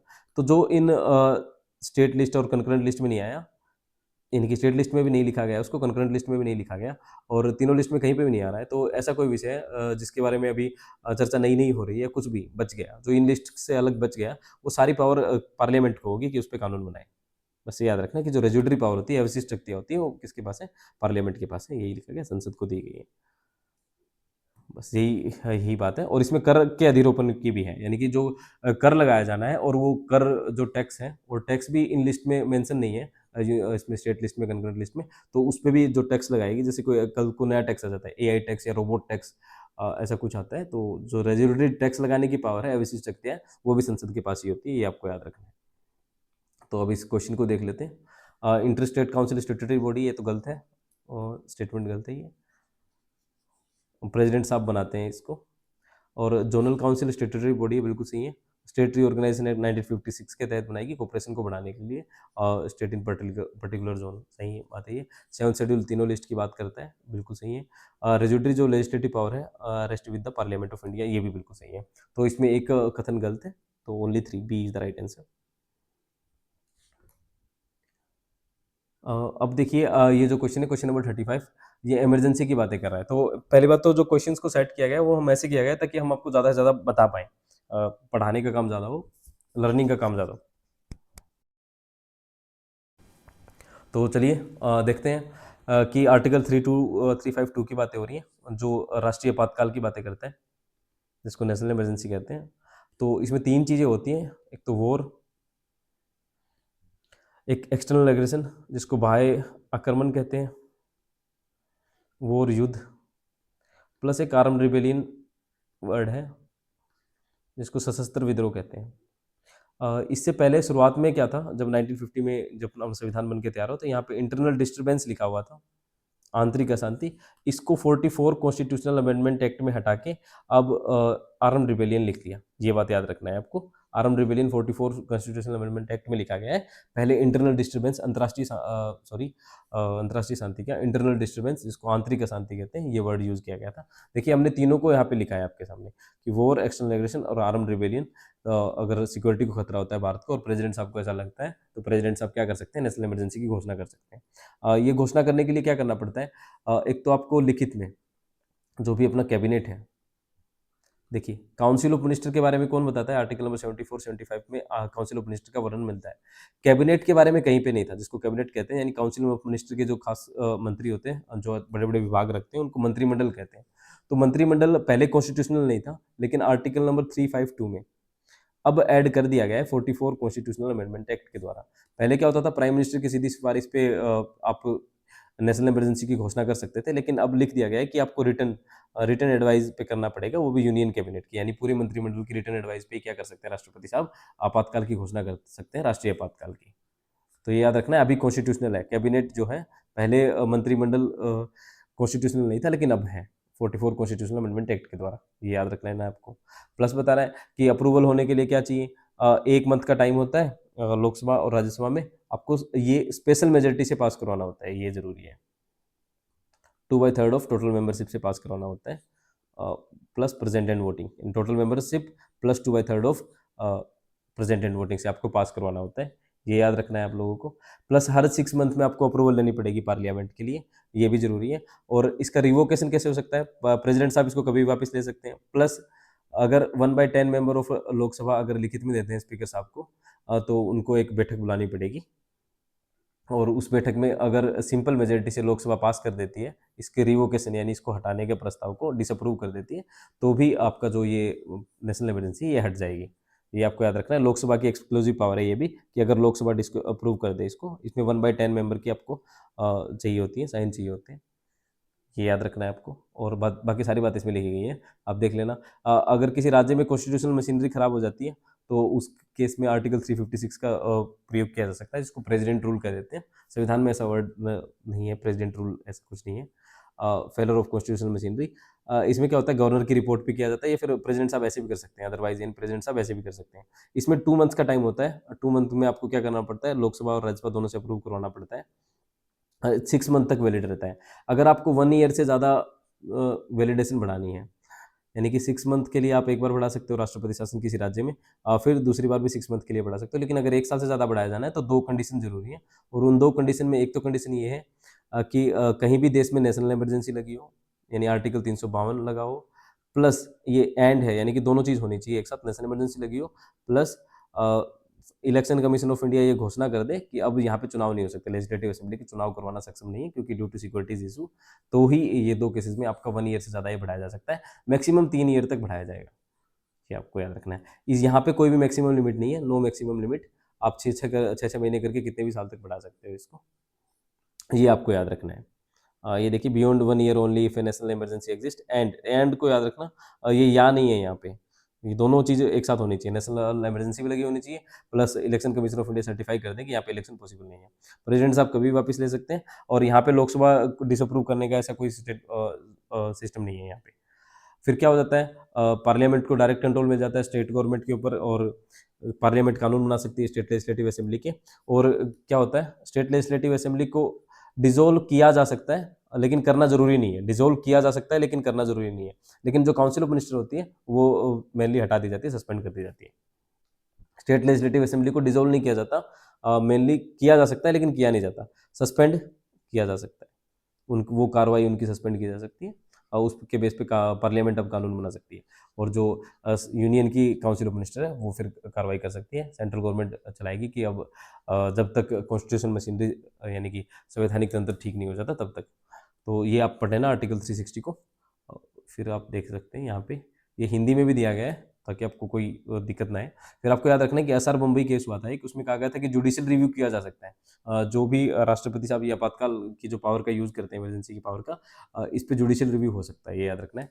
टेन्योर ऑफ लोकसभा बढ़ाया जा सकता है 1 साल के लिए, अगर देश में नेशनल इमरजेंसी लगती है, नेशनल इमरजेंसी लगती है, सिर्फ नेशनल इमरजेंसी यानी आर्टिकल 352 की बातें हो रही हैं, तो अपने लोकसभा का कार्यकाल 1 साल तक के लिए बढ़ाया जा सकता है, और वो 1 साल तक एक बार में 1 साल के लिए बढ़ाया जा सकता है, जैसे कि नेशनल इमरजेंसी लगी हुई है तो 1 साल तक बढ़ा दिया। लेकिन इसमें यही बात है कि आप इसको कितनी बार तक बढ़ा सकते हो, तो कितनी बार तक भी बढ़ा सकते हो, एक बार एक साल के लिए बार बार बढ़ा सकते हो। लेकिन इसमें सिचुएशन बस इतनी है कि जब भी नेशनल इमरजेंसी खत्म हो जाएगी, तो बेशक आपने 1 साल के लिए बढ़वाया हो, तो जब भी नेशनल इमरजेंसी खत्म हो जाएगी उसके 6 मंथ्स बाद ये खुद ब खुद लोकसभा का कार्यकाल डिसॉल्व हो जाएगी। लोकसभा का जो कार्यकाल बढ़ाया था वो फिर 1 साल जरूरी नहीं है उसमें, 6 मंथ के बाद नेशनल इमरजेंसी खत्म होते ही 6 मंथ के से ज़्यादा नहीं चल सकती लोकसभा आपकी, जो आपकी लोकसभा का, अगर आपने लोकसभा का कार्यकाल बढ़ाया तो, जैसे लोकसभा का कार्यकाल 5 वर्ष के होता है कि 5 वर्ष के बाद इलेक्शन होते हैं, तो एक बार के लिए 1 साल के लिए बढ़ा सकते हो, फिर 1 साल के लिए बढ़ा सकते हो, फिर 1 साल के लिए बढ़ा सकते हो। लेकिन जब भी नेशनल इमरजेंसी ऑपरेशन में नहीं रहती तो उसके 6 मंथ के बाद खुद ब खुद डिसॉल्व हो जाएगी लोकसभा, ये आपको याद रखना है। इस पे क्वेश्चन आते हैं बहुत सारे, तो ये हमने पूरा पढ़ लिया। प्लस आपको याद रखना है कि फंडामेंटल राइट्स जो होते हैं उस पर क्या प्रभाव पड़ता है इमरजेंसीज का। तो आपको याद रखना होता है कि फंडामेंटल राइट पे प्रभाव इतना पड़ता है, सिर्फ एक तो नेशनल इमरजेंसी का प्रभाव पड़ता है, ये याद रखना आपको। जब भी नेशनल इमरजेंसी देश में लगती है, जिसको राष्ट्रीय आपातकाल कहते हैं, तो उसके 2 आर्टिकल हैं, आर्टिकल नंबर 358 और 359, ये बताते हैं कि इफेक्ट क्या होगा फंडामेंटल राइट पे। तो ये तो बात करता है आर्टिकल 19 की, कि ये ऑटोमेटिकली सस्पेंड हो जाएंगे अगर देश में कहीं पे भी आपकी नेशनल इमरजेंसी है, तो ऑटोमेटिकली सस्पेंड हो जाएंगे आपका आर्टिकल 19। लेकिन ये सिर्फ 2 बेसिस की बात करता है। 2 बेसिस कौन से कि वॉर और एक्सटर्नल एग्रेशन, यानी कि देश में अगर युद्ध से आपका राष्ट्रीय आपातकाल लगाया, या फिर बाहरी आक्रमण, एक्सटर्नल एग्रेशन से अगर आप वो लगाए हैं राष्ट्रीय आपातकाल, तो ही आपका आर्टिकल 19 सस्पेंड होगा। आर्म रिबेलियन के बेस पे ये नहीं होता, प्लीज याद रख लेना, आर्म रिबेलियन पे आर्टिकल 19 सस्पेंड नहीं होता, और ये कुछ करने की जरूरत नहीं होती, इसके लिए कोई ऑर्डर पास नहीं करना पड़ता। आर्टिकल 358 कहता है कि जब भी देश में इमरजेंसी लगती है 2 बेसिस पे, तो आपके खुद ब खुद आर्टिकल 19 सस्पेंड हो जाएगा, ये आपको याद रखना है। इसके अलावा जो रेस्ट ऑफ द, ये आर्टिकल 359 क्या कह रहा है, जो भी आपका एनफोर्समेंट है फंडामेंटल राइट का, यानी कि फंडामेंटल राइट का एनफोर्समेंट किस आर्टिकल के तहत होता है, आर्टिकल 32 को सस्पेंड करता है ये आर्टिकल 359। ये कहता है कि आपके फंडामेंटल राइट का एनफोर्समेंट सस्पेंड कर दिया जाएगा, किसके द्वारा, प्रेसिडेंट साहब के द्वारा ऑर्डर निकाल के, यानी कि प्रेसिडेंट साहब ऑर्डर निकाल के आपके फंडामेंटल राइट को, जो एनफोर्समेंट है, यानी आप उसके लिए कोर्ट में जा सकते हो, उस राइट को सस्पेंड कर देता है आर्टिकल 359। इसमें क्या है, प्रेसिडेंट साहब ऑर्डर से करते हैं, और ये ऑटोमेटिक होता है। 358 ऑटोमेटिक होता है, 359 के लिए प्रेसिडेंट ऑर्डर की जरूरत पड़ती है, ये याद रखना होता है आपको। तो देखिए क्या कह रहा है, ये आर्टिकल 19 की बातें कर रहा है, सिर्फ 2 वॉर और युद्ध में, आर्म रिबेलियन में नहीं होता। ये आर्टिकल 359 क्या कहता है, फंडामेंटल राइट को सस्पेंड नहीं करता, बल्कि इन्फोर्समेंट, उनके लिए आप कोर्ट में, उसमें कोर्ट में नहीं जा सकते। तो इसका मतलब तो यही है कि आपके फंडामेंटल राइट ही सस्पेंड हो गए थोड़े टाइम के लिए। और इसमें एक्सेप्ट 20 और 21, ये 44 कॉन्स्टिट्यूशनल अमेंडमेंट एक्ट में जोड़ा गया 1978 में, कि 20 और 21 आर्टिकल जो है आपका फंडामेंटल राइट के अधीन, उसके इन्फोर्समेंट के लिए आप कोर्ट में जा सकते हो, ये आपको याद रखना होता है, प्रेसिडेंट साहब करते हैं। और एक बात और याद रखनी होती है कि अगर नेशनल इमरजेंसी किसी भी एक जगह पे लगाई हुई है, सोच के देखिए कि अगर राजस्थान की किसी जगह पे, या फिर पंजाब की किसी जगह पे, हरियाणा की किसी जगह पे के बेस पे अगर नेशनल इमरजेंसी लगाई हुई है, तो भी जो पूरे रेस्ट ऑफ इंडिया है, पूरे पार्ट्स के प्रेसिडेंट साहब पूरे इंडिया के लिए आपके फंडामेंटल राइट को सस्पेंड कर सकते हैं, ये आपको याद रखना है। और ऐसे ही जो पार्लियामेंट कानून बनाएगी नेशनल इमरजेंसी के दौरान, वो पूरे भारत के लिए बना सकती है, बेशक किसी एक पार्ट में ही नेशनल इमरजेंसी लगी हो, ये आपको याद रखना है। तो देख लेते हैं क्वेश्चन। नेशनल इमरजेंसी जो होगी 352 के तहत, उसमें राज्यसभा डिसॉल्व हो जाएगी, तो ऐसा कभी नहीं है, राज्यसभा परमानेंट हाउस है, डिसॉल्व नहीं होती, ये तो गलत है। फिर बात करते हैं, द टर्म ऑफ लोकसभा और state legislative assembly can be extended by the parliament for 1 year at a time. बिल्कुल सही बात है। राज्य विधानसभा और जो लोकसभा का कार्यकाल है वो बढ़ाया जा सकता है, लेकिन 1 साल में 1 साल तक, यानी एक बार में 1 साल तक। और ऐसा एक्सटेंशन कब तक नहीं चलेगा? जब भी इमरजेंसी सीज हो जाती है तो उसके बियॉन्ड 6 मंथ ये नहीं चलेगा। ये आपको याद रखना है। सही है ये स्टेटमेंट। फिर देखिए, प्रेसिडेंट जो रूल जिसको कहते हैं आर्टिकल 356 में, जब स्टेट कॉन्स्टिट्यूशनल मशीनरी फेल हो जाती है, इसका मैक्सिमम 3 ईयर पीरियड्स होता है। While national emergency can continue इंडेफिनिटली with parliamentary approval every 6 month. ये सही कह सकते हो आप इसको, सही या गलत इसको दोनों कह सकते हैं। ज़्यादा ही कह रहा है कि president rule under article 357 can for a maximum period of 3 years, 3 years तक रह सकती है मैक्सिमम पीरियड। लेकिन 1 साल से अगर ज़्यादा बढ़ाया जाना है तो आपको याद रखना है कि एक तो नेशनल इमरजेंसी होनी चाहिए देश में, प्लस ईसीआई ये घोषणा, इलेक्शन कमीशन ये घोषणा कर दे कि यहाँ पे इलेक्शन करवाए जाने संभव नहीं है। फिर देखिए कि जब भी नेशनल इमरजेंसी ऑपरेशन में होती है तो fundamental right guaranteed under article 19 are suspended only on all 3 grounds. ये गलत है, आर्म रिवेलियन पे नहीं होती है, ये आपको याद रखना है। तो इसको हम कह सकते हैं 3 स्टेटमेंट सही है, 1 स्टेटमेंट गलत है, ये आर्टिकल 19 वाली स्टेटमेंट गलत है। फिर देखिए, आपको दिखेगा क्वेश्चन नंबर 36। क्वेश्चन नंबर 36 में आपको देखो 356 पे हमने बात कर ली है, क्या कह रहा है? Article 356 empowers the president to impose president rule in state if he is satisfied on that governance of the state can not be carried out according to the constitutional provision. सही बात है ये, कि जब भी गवर्नर साहब की report आती है या फिर राष्ट्रपति साहब को ऐसे भी लगता है कि राज्य संवैधानिक मशीनरी के तहत काम नहीं कर रहा है, तो उस पर आर्टिकल 356 इम्पोज की जा सकती है। ये स्टेटमेंट बिल्कुल सही है। आर्टिकल 360 कह रहा है कि जब भी देश में फाइनेंशियल संकट आ जाता है, फाइनेंशियल स्टेबिलिटी का और क्रेडिट का संकट, यानी फाइनेंशियल स्टेबिलिटी यानी कि पैसे की कमी, और क्रेडिट मतलब साख भी गिर गई है, कोई लोन वोन भी नहीं मिल रहा है, तो उस सिचुएशन में क्या किया जा सकता है? किसी पार्ट में या पूरे भारत के लिए फाइनेंशियल इमरजेंसी की घोषणा की जा सकती है। इसमें आपको याद रखना होता है कि जो फाइनेंशियल इमरजेंसी होती है, इसका अप्रूवल का टाइम 2 मंथ होता है। 2 मंथ में आपको पार्लियामेंट से अप्रूवल कराना होता है, और इसका मैक्सिमम टाइम लिमिट नहीं है। इसमें ऐसे 6 महीने का कोई नहीं है। एक बार अप्रूवल होने के बाद आप इसको कितना भी लंबा चला सकते हो, जब तक राष्ट्रपति साहब इसको वापस नहीं लेते। ये आपको याद रखना है, और आज तक एक बार भी यूज़ नहीं किया गया है फाइनेंशियल इमरजेंसी का। और बहुत सारी चर्चा की जानी है इमरजेंसी पे, मतलब एक लंबी क्लास होती है, कभी लेंगे, अगर आप चाहेंगे तो बता देना। आर्टिकल 360 की बात कर ली, ये भी सही है और ये भी सही है। और फिर बात करते हैं, the union has the duty to protect the state government and preserve constitutional governance implying protection of the ruling government at the centre and the state as a part of constitutional rule. सही बात है कि union की duty बनती है कि वो देखे कि जो भी गवर्नमेंट चल रही है स्टेट के अंदर, वो कॉन्स्टिट्यूशनल मशीनरी के अंदर ही चले। ये बिल्कुल सही बात है।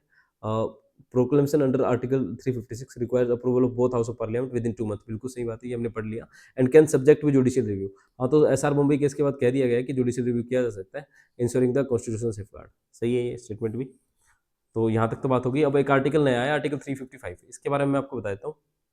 आर्टिकल 355 कहता है कि सेंटर की ड्यूटी बनती है कि वो किसी यूनियन की ड्यूटी होती है, यूनियन गवर्नमेंट की ड्यूटी है कि वो स्टेट गवर्नमेंट को बचाए, स्टेट गवर्नमेंट की बचाए किसी भी एक्सटर्नल एग्रेशन से या इंटरनल डिस्टर्बेंस से। यानी कि अगर राज्य में कोई भी इंटरनल डिस्टर्बेंस आ जाती है, यानी कि कोई आंतरिक खतरा आ जाता है या फिर कोई बाहर से भी खतरा आ जाता है राज्य के ऊपर, तो ये ड्यूटी बनती है यूनियन की कि वो उनको प्रोटेक्ट करे। आर्टिकल 355 ये कह रहा है, प्लीज़ याद रखना। आर्टिकल 355 क्या कहता है कि सेंट्रल गवर्नमेंट यानी कि यूनियन गवर्नमेंट की ड्यूटी बनती है कि वो स्टेट को प्रोटेक्ट करे, एक्सटर्नल कोई खतरा आ जाता है, एक्सटर्नल हज़ार्ड आ जाता है, फिर एक्सटर्नल एग्रेशन हो जाता है कोई, या प्लस इंटरनल जितनी भी डिस्टर्बेंस है उनसे। यानी अगर राज्य के अंदर कोई अशांति भड़की हुई है या फिर कोई बाहर से खतरा आता है, तो ये कर्तव्य बनता है यूनियन गवर्नमेंट का कि वो स्टेट की जितने राज्य हैं उनको प्रोटेक्ट करे, बचाए। फिर आती है बात क्वेश्चन नंबर 37 की, जुडिशरी की बातें आएंगी। तो जजेस of high court are appointed by the governor, इसके बारे में बात करते हैं। फिर सुप्रीम कोर्ट जजेस की बात हो रही है, कौन अपॉइंट करता है। फिर रिमूवल की बात हो रही है हाई कोर्ट जजेस के बारे में, और फिर इम्पीचमेंट। चलो बात करते हैं। देखिए, आर्टिकल नंबर 1 to 4 बताता है कि जजेस साहब को कौन अपॉइंट करेगा, सुप्रीम कोर्ट के जजेस को। तो मैं आपको बता देता हूँ, जो सुप्रीम कोर्ट के जजेस की अपॉइंटमेंट है वो प्रेसिडेंट साहब के द्वारा की जाती है। ये प्रेसिडेंट साहब की जुडिशियल पावर है। और ऐसे ही जो हाई कोर्ट के जजेस होते हैं, उनको जो भी नियुक्ति होती है वो प्रेसिडेंट साहब के द्वारा ही की जाती है।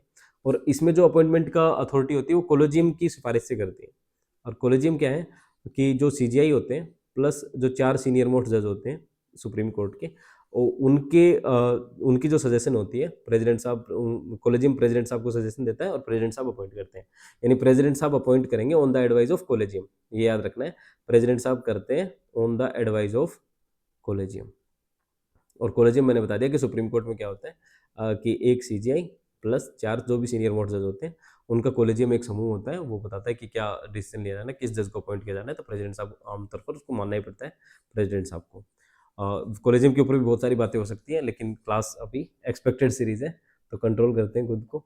कह रहे हैं कि ये क्वालिफिकेशन है, ये आप पढ़ लेना कि 5 साल किसी हाई कोर्ट में जज रहे हो या फिर 10 साल तक एडवोकेट रहे हो किसी भी हाई कोर्ट में, तो सुप्रीम कोर्ट जज बनने के लिए ये चीज़ जरूरी है। अब बात करते हैं रिमूवल की। तो एक तो हाई कोर्ट के जो जजेस होते हैं उसको भी प्रेसिडेंट साहब ही नियुक्ति करते हैं, अपॉइंट करते हैं, गवर्नर नहीं करते, ये तो गलत हो गया। फिर बात कर रहे हैं कि सुप्रीम कोर्ट जजेस are appointed by the president of India, consultation with the chief justice of India and other senior जजेस, बिल्कुल सही है, ये कॉलेजियम यही बात आएगी। फिर आती है रिमूवल की। तो जो रिमूवल होता है, आपको याद रखना है कि जो हाई कोर्ट जजेस होते हैं और सुप्रीम कोर्ट जजेस होते हैं, उनका सेम ही होता है, ये पार्लियामेंट ही करती है, उनके रिमूवल को पार्लियामेंट ही करते हैं। और एक आपको याद रखना है, जो इम्पीचमेंट वर्ड कई बार यूज कर लेते हैं, जिसको हम महाभियोग कहते हैं, ये जजेस के लिए नियुक्त यूज किया जाता है, ये वर्ड की जजेस को हटाने के लिए, तो ये गलत है। संविधान ने कहीं पे भी इम्पीचमेंट वर्ड जजेस के लिए यूज नहीं किया। इम्पीचमेंट वर्ड सिर्फ प्रेसिडेंट साहब के लिए यूज हुआ है, ये याद रख लेना आप, ओनली प्रेसिडेंट साहब के लिए संविधान में यूज किया गया है। तो आप लोग भी कभी भी गलती से भी मत बोलना महाभियोग, क्योंकि संविधान में महाभियोग वर्ड यूज नहीं किया गया राष्ट्रपति इसके लिए, जजेस के लिए। जजेस के लिए रिमूवल वर्ड यूज किया गया है। इम्पीचमेंट सिर्फ प्रेसिडेंट साहब राष्ट्रपति महोदय के लिए यूज किया गया है, महाभियोग शब्द, ये आपको याद रखना है। तो यही बात पूछ रहा है, for the impeachment is use constitution both supreme court जज एंड हाई कोर्ट, गलत है। सिर्फ इम्पीचमेंट वर्ड सिर्फ प्रेसिडेंट साहब के लिए यूज किया गया है, ये याद रखना है। तो अब रिमूवल पे बात कर लेते हैं। तो रिमूवल पे बात करने के लिए आर्टिकल 1244 को देखना पड़ेगा आपको। और सबसे बड़ी बात यह है कि हाई कोर्ट के जो जजेस हैं उनके लिए भी यही बिल्कुल यही प्रोसेस लागू होती है। तो देख लेते हैं क्या क्या होगा। तो एक तो आर्टिकल 124 का क्लोज 4 बता रहा है इनको हटाने के लिए, प्लस जो ग्राउंड से पहले वो देख लीजिए कौन से ग्राउंड है। एक तो प्रूव्ड मिसबिहेवियर और इनकेपेसिटी, ये दो ग्राउंड्स बताए गए हैं कि कौन से ग्राउंड होंगे, इस पे क्वेश्चन आ सकता है। प्रूव्ड मिसबिहेवियर और इनकेपेसिटी, ये दो हैं, दो ग्राउंड्स हो सकते हैं उनको हटाने के लिए। और फिर एक एक्ट बनाया गया पार्लियामेंट के द्वारा, जज इंक्वायरी एक्ट, 1968 होगा शायद ही, हाँ 1968। तो जजेस इंक्वायरी एक्ट 1968 है, ये भी एक प्रोसेस बताता है। ये बताता है कि ऐसा जो प्रस्ताव होगा, जजेस को हटाने का जो प्रस्ताव होगा, लोकसभा राज्यसभा दोनों में लाया जा सकता है।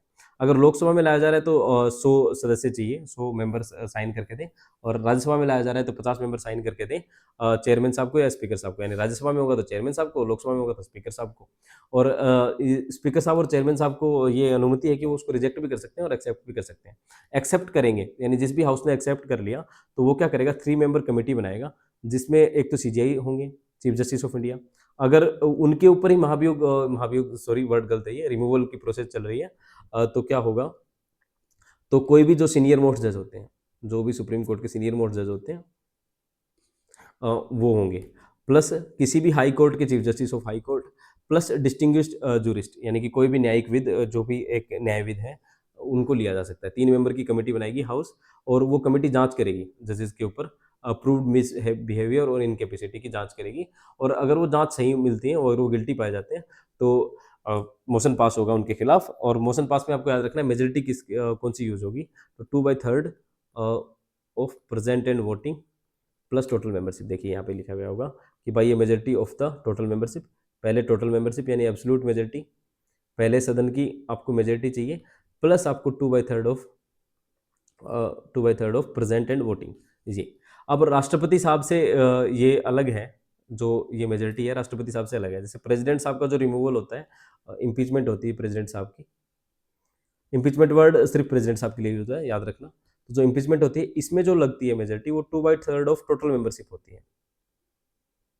यानी जितनी भी जैसे राज्यसभा की है, तो राज्यसभा में जितने भी मेंबर हैं, टोटल मेंबरशिप जैसे 250 मेंबर हैं, तो यानी 245 अभी मेंबर्स हैं, और तो 245 मेंबर की 2/3। ऐसे ही लोकसभा में करेंगे तो 545 का 2/3, लेकिन टोटल मेंबरशिप का 2/3। लेकिन और जजेस के केस में क्या होता है कि पहले आपको एब्सोल्यूट मेजोरिटी चाहिए, सदन का बहुमत, प्लस आपको फिर चाहिए 2/3 ऑफ प्रेजेंट एंड वोटिंग, ये आपको याद रखना होता है। फिर बात आ रही है कि 1 to 7, आप बस इतना याद रखना कि 1 to 7 एडहॉक जज की बात करता है कि जब भी कोरम पूरा नहीं होता, यानी कि सुप्रीम कोर्ट को चलाने के लिए कोरम पूरा नहीं हो रहा है, सुप्रीम कोर्ट की कार्रवाई को करने के लिए कोरम पूरा नहीं हो रहा है, तो चीफ जस्टिस ऑफ इंडिया क्या करते हैं, हाई कोर्ट से पूछ के, यानी किसी हाई कोर्ट के जज को जो सुप्रीम कोर्ट जज बनने की एलिजिबिलिटी रखता हो, किसी हाई कोर्ट के जज को जो सुप्रीम कोर्ट जज बनने की एलिजिबिलिटी रखता हो, उसको एडहॉक जज नियुक्त कर सकते हैं। तो ऐसे नियुक्ति के लिए याद रखना होता है कि जिस भी हाई कोर्ट से जज वो ले रहे हैं, तो उस जज से क्या करना पड़ता है, उस हाई कोर्ट के चीफ जस्टिस से अनुमति लेनी पड़ती है, उनको बताना पड़ता है कि हम आपके जो हाई कोर्ट से जज को ले रहे हैं ये अपने यहाँ पे एडहॉक जज बनाने के लिए। तो ये आपको याद रखना, आर्टिकल 127 यहाँ पे लिखा भी गया है कि न्यायाधीशों की गणपूर्ति प्राप्त न होने पर किसी उच्च न्यायालय के न्यायाधीश को एडहॉक जज बनाया जा सकता है सुप्रीम कोर्ट में। तो जब भी एडहॉक जज बनाया जाएगा, आपको याद रखना इनको वो सेम प्रिविलेजेस मिलेंगी जो एक सुप्रीम कोर्ट के जजेस को मिलती है। ये आप याद रख सकते हैं। जजेस इंक्वायरी एक्ट हमने पढ़ लिया। इसमें स्पीकर साहब देखो मना भी कर सकते हैं, स्पीकर और चेयरमैन साहब रिजेक्ट भी कर सकते हैं, एक्सेप्ट भी कर सकते हैं। 3 मेंबर कमेटी होती है, जांच होती है, और दोनों हाउसेज से अगर पास हो जाता है तो जज साहब रिमूव माने जाते हैं। मेजोरिटी को याद रख लेना, 2/3 of present and voting plus total membership, यानी पहले टोटल मेंबरशिप आएगी plus 2/3 of present and voting. फिर बात करते हैं हम इम्पीचमेंट की बात होगी। The power of the remove of the high court lies in the state legislative assembly, गलत है ये, पार्लियामेंट ही रिमूव करती है हाई कोर्ट के जजेस को भी और सुप्रीम कोर्ट के जजेस को भी। तो ये सही है और ये गलत है। तो one statement, only one is the right answer. अब बात करते हैं ट्रिब्यूनल्स की। ट्रिब्यूनल्स के लिए बात याद रख लेना, पार्ट 14A जोड़ा गया था 42 कॉन्स्टिट्यूशनल अमेंडमेंट एक्ट 1976 में। तो ये दो तरह के ट्रिब्यूनल की बातें करते हैं, संवैधानिक ही है बिल्कुल। 42 कॉन्स्टिट्यूशनल अमेंडमेंट एक्ट में जोड़ा गया पार्ट 14A, 323A और 323B। याद रखना है 323 जो ए बात कर रहा है वो प्रशासन संबंधी जितने भी ट्रिब्यूनल्स हैं वो बनाए जा सकते हैं। ट्रिब्यूनल्स होते हैं अधिकरण, यानी कि ये भी जुडिशियल अथॉरिटी होती है, लेकिन ये सेमी जुडिशियल अथॉरिटी भी कह सकते हैं। जुडिशियल पावर्स इनको होती हैं, इनमें जजेस साहब मेंबर ही होते हैं इनमें, लेकिन ये पार्लियामेंट बनाएगी इसको, एडमिनिस्ट्रेटिव ट्रिब्यूनल्स को। और प्रशासनिक संबंधी होगी तो 323A में, और प्रशासन संबंध से अलग जितने भी मैटर्स हैं, जितने ही मैटर रहेंगे, इसके अलावा जो भी मैटर्स हैं, इन्वायरमेंट से रिलेटेड मैटर है या कोई भी रिलेटेड मैटर है, वो 323B में आएगा, other than the administrative tribunals. इसको पार्लियामेंट और स्टेट लेजिस्लेटिव असेंबली दोनों बना सकती हैं, और इसको जो बनाने की पावर है सिर्फ पार्लियामेंट की, ये आपको याद रखना है। इसके लिए एडमिनिस्ट्रेटिव ट्रिब्यूनल एक्ट बनाया पार्लियामेंट ने 1985 में। इसके तहत आपको कैट और सेट देखने को मिलेगा, केंद्रीय प्रशासनिक अधिकरण, यानी कि जो सेंट्रल सर्विस के जो रूल है, जितने भी केंद्रीय प्रशासनिक सेवाएं, उनसे रिलेटेड जितने भी जो मसले होते हैं उनको CAT सुनता है, सेंट्रल एडमिनिस्ट्रेटिव ट्रिब्यूनल। और स्टेट से संबंधित जो होते हैं उसको स्टेट एडमिनिस्ट्रेटिव ट्रिब्यूनल्स। और ये SAT भी पार्लियामेंट नहीं बनाया, क्योंकि एडमिनिस्ट्रेटिव ट्रिब्यूनल्स बनाने की पावर सिर्फ पार्लियामेंट की है, लेकिन जो अदर मैटर्स पे बनाए जा सकते हैं वो पार्लियामेंट और स्टेट लेजिस्लेटिव असेंबली दोनों बना सकती है। आपको इतना याद रखना है ट्रिब्यूनल्स में। अब बात करते हैं LOP, लीडर ऑफ अपोजिशन के बारे में। तो चलिए स्टार्ट करते हैं। क्वेश्चन नंबर 38 कह रहा है LOP के बारे में, लीडर ऑफ अपोजिशन, जिसको विपक्ष का नेता कहते हैं, इसके बारे में बात करते हैं। तो इसके लिए एक रूल है कि अगर 10% सीट किसी को सदन में, यानी कि जो भी हाउस होता है उसमें अगर 10% सीट भी, जो टोटल मेंबरशिप की 10% सीट जिस पार्टी को मिलती है, तो वो अपने विपक्ष का नेता बना सकता है। जैसे यही बात कर रहा है थर्ड स्टेटमेंट कि लीडर ऑफ अपोजिशन को नियुक्त करने के लिए ए पार्टी मस्ट हैव 10% सीटें चाहिए टोटल सीट ऑफ लोकसभा या राज्यसभा या स्टेट लेजिस्लेटिव असेंबली में भी यही रूल लगता है कि अगर आपको विपक्ष का नेता घोषित करना है तो कम से कम 10% सीट आपको लेनी पड़ेगी किसी पार्टी को। तो ये स्टेटमेंट तो सही है। आपको याद रखना है कि जो लीडर ऑफ अपोजिशन का जो पोस्ट है वो कॉन्स्टिट्यूशनल नहीं है, संविधान में कहीं पे भी इसका वर्णन नहीं मिलता। इसकी जो पहली बार स्टेटूटरी स्टेटस दी गई थी, इसको रिकॉग्निशन मिला था, यानी कि सांविधिक रूप से लीगल जो इसको बनाया गया था पहली बार 1977 का एक एक्ट है, salary and allowances of leader of opposition act, parliament act 1977। इस अधिनियम के इसको में क्या किया गया था, एक मान्यता दी गई थी, एक रिकॉग्निशन मिला था इसको, स्टेटूटरी रिकॉग्निशन जिसको कहते हैं, वैधानिक मान्यता। तो ये बात भी सही है, ये स्टेटमेंट भी बिल्कुल सही है। और लीडर ऑफ अपोजिशन के बारे में आपको याद रखना है कि बहुत सारी ऐसे ऑफिसेज होते हैं, जैसे कि इलेक्शन कमीशन ऑफ इंडिया है, लोकपाल है, CVC जिसको सेंट्रल विजिलेंस कमीशन कहते हैं, ऐसे उनके जो मेंबर्स होते हैं और जो चेयरपर्सन होते हैं उनकी सिलेक्शन कमेटी में एज ए मेंबर काम करते हैं ये जो लीडर ऑफ अपोजिशन होते हैं, विपक्ष के नेता। और जो चयन समिति होती है, जैसे कि इलेक्शन कमीशन ऑफ इंडिया है, CVC मैंने आपको बताया, सेंट्रल विजिलेंस कमीशन, लोकपाल, इनमें एक महत्वपूर्ण रोल होता है इनका। लीडर ऑफ अपोजिशन को एज ए मेंबर बिठाया जाता है चयन समिति में, जिन भी मेंबर्स का चयन करते हैं तब। ये आपको याद रखना है। और ऐसे और कौन से ऑफिस हैं वो आप हमें बताएं कमेंट करके, कि जिनमें जो LOP होते हैं, लीडर ऑफ अपोजिशन होते हैं, एज ए मेंबर होते हैं सिलेक्शन कमेटी में। तो ये स्टेटमेंट भी सही है। और आपको याद रखना है कि जो पहले लीडर ऑफ अपोजिशन बने थे वो 1969 में बने थे, राम सुभाग सिंह नाम से, राम सुभाग सिंह नाम से बने थे 1969 में। और इनको जो पहली बार रिकॉग्निशन मिलती है लीडर ऑफ अपोजिशन को वो 1977 में मिलती है। और इनकी जो सैलरी होती है एज ए कैबिनेट मिनिस्टर जो होती है, कैबिनेट मंत्री की जो सैलरी और अलाउंसेस होते हैं, वही उनको लीडर ऑफ अपोजिशन को भी मिलते हैं, ये आपको याद रखनी है। तो ये सारे स्टेटमेंट सही हैं, सिर्फ पहले स्टेटमेंट को छोड़ के, क्योंकि संविधान में इसका जिक्र कहीं पे भी नहीं किया गया है। तो 2, 3, 4 इज द राइट आंसर। आगे लिखा भी गया होगा ये सारी बातें, यही बातें। और 1977 का जो एक्ट बनाया गया था, जो रिकॉग्निशन देता है इसको, लीडर ऑफ अपोजिशन को, इसमें भी 10% का रूल नहीं है, ये बस एक परंपरा से चला आ रहा था। जीवी मावलंकर साहब ने शायद ये परंपरा शुरू की थी 10% वाली। उसके बाद किसी रूल में लिखा गया हो तो पता नहीं, लेकिन कॉन्स्टिट्यूशन में और इस एक्ट में ये नहीं मिलता है। फिर बात करते हैं, ये 39 क्वेश्चन यहाँ पे था और शायद वो डिलीट हो गया। वो 10th शेड्यूल की बातें करता है, तो उसके बारे में मैं आपको बता देता हूँ कि 10th, जैसे 1950 में जब अपना संविधान बन के लागू हुआ, तो उस वक्त तक हमारे पास 80 शेड्यूल थी, 8 शेड्यूल थी, 8 शेड्यूल थी अपने पास, 8 अनुसूचियाँ थी। उसके बाद जो 9वीं अनुसूची जोड़ी गई वो हमने कब जोड़ी? फर्स्ट कॉन्स्टिट्यूशनल अमेंडमेंट एक्ट 1951 में जोड़ी। ये क्वेश्चन भी पूछा जा सकता है। फिर जो 10th जो शेड्यूल थी वो जोड़ी गई थी आपकी 52 कॉन्स्टिट्यूशनल अमेंडमेंट एक्ट 1985 के तहत जोड़ी गई थी 10th शेड्यूल। इसको हम दल बदल अधिनियम के नाम से भी जानते हैं, दल बदल कानून भी कहते हैं इसको, एंटी डिफेक्शन लॉ। जो भी जो व्यक्ति होते हैं, जो एमपीज एमएलएज होते हैं, अपनी पार्टी कई बार बदल लेते हैं जीतने के बाद, चुनाव जीतने के बाद, तो उससे जो इश्यूज क्रिएट होते हैं उससे को डील करने के लिए ये 10th शेड्यूल लाई गई थी 1985 में राजीव गांधी गवर्नमेंट के द्वारा, 52 कॉन्स्टिट्यूशनल अमेंडमेंट एक्ट के द्वारा। ये तो आपको याद रखना है, ऐसे फैक्चुअल क्वेश्चन आ सकते हैं। तो अभी हमारे पास 12 अनुसूचियाँ हैं, ये भी याद रखनी है आप लोगों को। तो जो 10th schedule 52 constitutional amendment act 1985 ही होगा शायद, ये 1985 ये कंफर्म कर लेना, हाँ 1985 ही है। फिर 10th शेड्यूल के बारे में आपको बताता हूँ, ये किस किस पे अप्लाई होता है, ये बहुत इंपॉर्टेंट है। ये होता है कि पार्लियामेंट के जो दोनों हाउसेज होते हैं उन पे अप्लाई होगा, ये राज्यसभा लोकसभा दोनों पे। स्टेट लेजिस्लेटिव असेंबली जितनी है अपनी, उन पे लागू होगा। प्लस स्टेट लेजिस्लेटिव काउंसिल जिसको कहते हैं, राज्य विधान परिषद, राज्य विधान परिषद और विधानसभा, इन पे लागू होता है। और एक क्वेश्चन आप मुझे कमेंट करके बताइए, क्या ये दिल्ली की जो असेंबली है, जो एनसीटी दिल्ली की असेंबली है, पुडुचेरी की असेंबली है, और अपनी जम्मू एंड कश्मीर की जो असेंबली है, उस पर लागू होता है या नहीं होता? फिर मैं आपको इसका जवाब कल कमेंट बॉक्स में दे दूंगा, यानी कि पिन कर दूंगा कमेंट में आपको। तो आप इसका आंसर दें, मैं देखना चाहता हूँ कि मतलब आप लोग इस पे कितना ध्यान रखते हैं। तो ये किस किस पे अप्लाई होता है? यानी कि पार्लियामेंट के एमपीज पे अप्लाई होगा, स्टेट लेजिस्लेटिव एमपीज के एमएलएज के ऊपर अप्लाई होगा, और स्टेट लेजिस्लेटिव काउंसिल के जो मेंबर्स हैं उनके ऊपर भी अप्लाई होता है ये एक्ट। होता क्या है, ये किस तरह से पढ़ सकते हैं हम इसको? ऐसे पढ़ सकते हैं कि अगर कोई भी इलेक्टेड बंदा होता है, अगर कोई बंदा इलेक्ट होता है, एक निर्वाचित होता है कोई व्यक्ति, एमएलए या एमपी, और वो चुनाव जीत जाता है, चुनाव यानी कि किसी पार्टी की टिकट से चुनाव जीत जाता है, किसी भी पार्टी की टिकट से, और उसके बाद वो 3 चीज़ें करता है। 3 चीज़ें क्या क्या? या तो वो क्रॉस वोटिंग करता है, यानी कि सदन में क्या हुआ, सदन में उसकी पार्टी तो कहीं और वोट डाल रही थी और उसने कोई और वोटिंग डाल दी, क्रॉस वोटिंग कर दी। या फिर उसने वोट को अब्सटेन कर लिया। अब्सटेन का मतलब उसने वोट को रोक लिया, यानी कि आपकी पार्टी कह रही थी कि आप वहाँ पे वोट डालें और आपने उस टाइम वोट नहीं डाला, तो उसको अब्सटेन करना कहते हैं, कि अब्सटेन कर लिया आपने। तीसरा होता है कि आप जीतने के बाद, यानी कि आप किसी XYZ पार्टी की टिकट से जीते थे, और जीतने के बाद आपने क्या किया, उस पार्टी की मेंबरशिप ही छोड़ दी, उस पार्टी की मेंबरशिप ही छोड़ दी।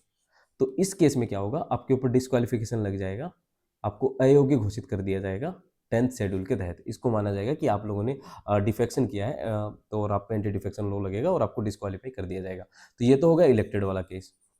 अब आता है कि नॉमिनेटेड वाले केस के ऊपर क्या है। ये सारे फिर मैंने आपको एक अगली वाली स्लाइड में दिया भी है, आपको नोट के रूप में, आप उसको देख लेना। फिर आता है कि नॉमिनेटेड मेंबर्स का क्या होता है, कि जो राज्यसभा में जो 12 मेंबर नॉमिनेट होते हैं उनका क्या होगा, प्लस जो 1/6 मेंबर नॉमिनेट होते हैं स्टेट लेजिस्लेटिव काउंसिल, राज्य विधान परिषद में गवर्नर के द्वारा, उनका क्या हिसाब किताब रहेगा 10th शेड्यूल में। तो उनके लिए आपको याद रखना है कि अगर नॉमिनेटेड मेंबर पहले से किसी पार्टी के मेंबर थे, ये देखिए पहले से किसी पार्टी के मेंबर थे, तो वो उसी पार्टी के माने जाएंगे, कोई दिक्कत नहीं है, उसी पार्टी के माने जाएंगे, इसमें कोई इशू नहीं है। लेकिन और अगर वो पहले से किसी के मेंबर नहीं थे, तो उनके पास 6 मंथ्स का टाइम होता है। 6 मंथ में या तो कोई वो पार्टी ज्वाइन कर सकते हैं, किसी भी पार्टी को ज्वाइन कर सकते हैं सदन में, कि हम इस पार्टी के साथ जाएंगे, फिर उसको उस पार्टी के साथ ही रहना पड़ता है। तो 6 मंथ का टाइम पीरियड होता है, और 6 मंथ के टाइम के पीरियड के बाद अगर वो ज्वाइन करते हैं तो उस पर डिस्क्वालिफिकेशन लग जाएगी, लेकिन 6 मंथ तक नहीं लगती नॉमिनेटेड मेंबर के ऊपर, यानी कि जो नामित सदस्य होते हैं, जिनको मनोनीत किया जाता है, उनके ऊपर। ये एक सेकंड केस हो गया। अब एक थर्ड केस को पढ़ते हैं। इंटरेस्टिंग केस है, इसमें मतलब बच्चों को डाउट भी होता है। जो इंडिपेंडेंट मेंबर्स होते हैं, इंडिपेंडेंट मेंबर्स आप लोग समझते होंगे, तो निर्दलीय, जैसे गांव में भी सरपंच होते हैं तो उसमें पढ़ते हैं कोई निर्दलीय, किसी सरपंच के ऊपर तो नहीं होता निर्दलीय, सरपंच तो सारे बिना दल के ही होते हैं। जैसे कि निर्दलीय जो एमएलएज के बारे में हम देखते हैं, गांव में सुनते हैं कि निर्दलीय एमएलए खड़ा हुआ है, निर्दलीय एमपी खड़ा हुआ है। निर्दलीय यानी कि किसी भी दल से बिलोंग नहीं करता, इसको इंडिपेंडेंट कहते हैं। तो उस केस में क्या होता है, इंडिपेंडेंट मेंबर के ऊपर ये कैसे लगता है, तो इंडिपेंडेंट मेंबर के ऊपर बताता है 10 शेड्यूल कि इंडिपेंडेंट मेंबर जीतने के बाद अगर किसी भी पार्टी को ज्वाइन कर लेता है तो उसके ऊपर डिस्क्वालिफिकेशन लग जाएगा, उसको अयोग्य घोषित कर दिया जाएगा। तो आप लोग कहेंगे कि जी ऐसा तो नहीं है, हमने कई बार सुना है कि निर्दलीय किसी पार्टी के साथ जा रहे हैं। तो निर्दलीय किसी पार्टी को सपोर्ट कर सकते हैं। सपोर्ट अलग चीज़ होती है, पार्टी ज्वाइन करना अलग चीज़ होती है। याद रखना, सपोर्ट कर सकते हैं, ज्वाइन नहीं कर सकते। अगर कोई निर्दलीय व्यक्ति चुनाव जीतने के बाद अगर किसी और पार्टी को ज्वाइन कर लेता है तो उसका जो मेंबरशिप है वो चली जाएगी, ये बात आप याद रखना। ठीक है। और जो ये अयोग्यता का जो पर्सन होता है, यानी कि अयोग्य जो घोषित करेंगे, ये कौन करता है, तो ये याद रखना होता है आपको, जो प्रिसाइडिंग ऑफिसर होते हैं।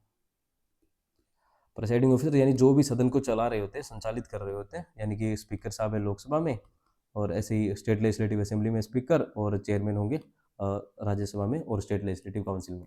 तो वो इसका निर्णय लेते हैं। और इनके निर्णय पे शुरुआत में क्या था, एक सेक्शन 7 था इसमें 10th शेड्यूल में, ये कहता था कि इनके ऊपर जुडिशियल रिव्यू नहीं हो सकता, किसी भी कोर्ट में इस पर कार्रवाई नहीं हो सकती।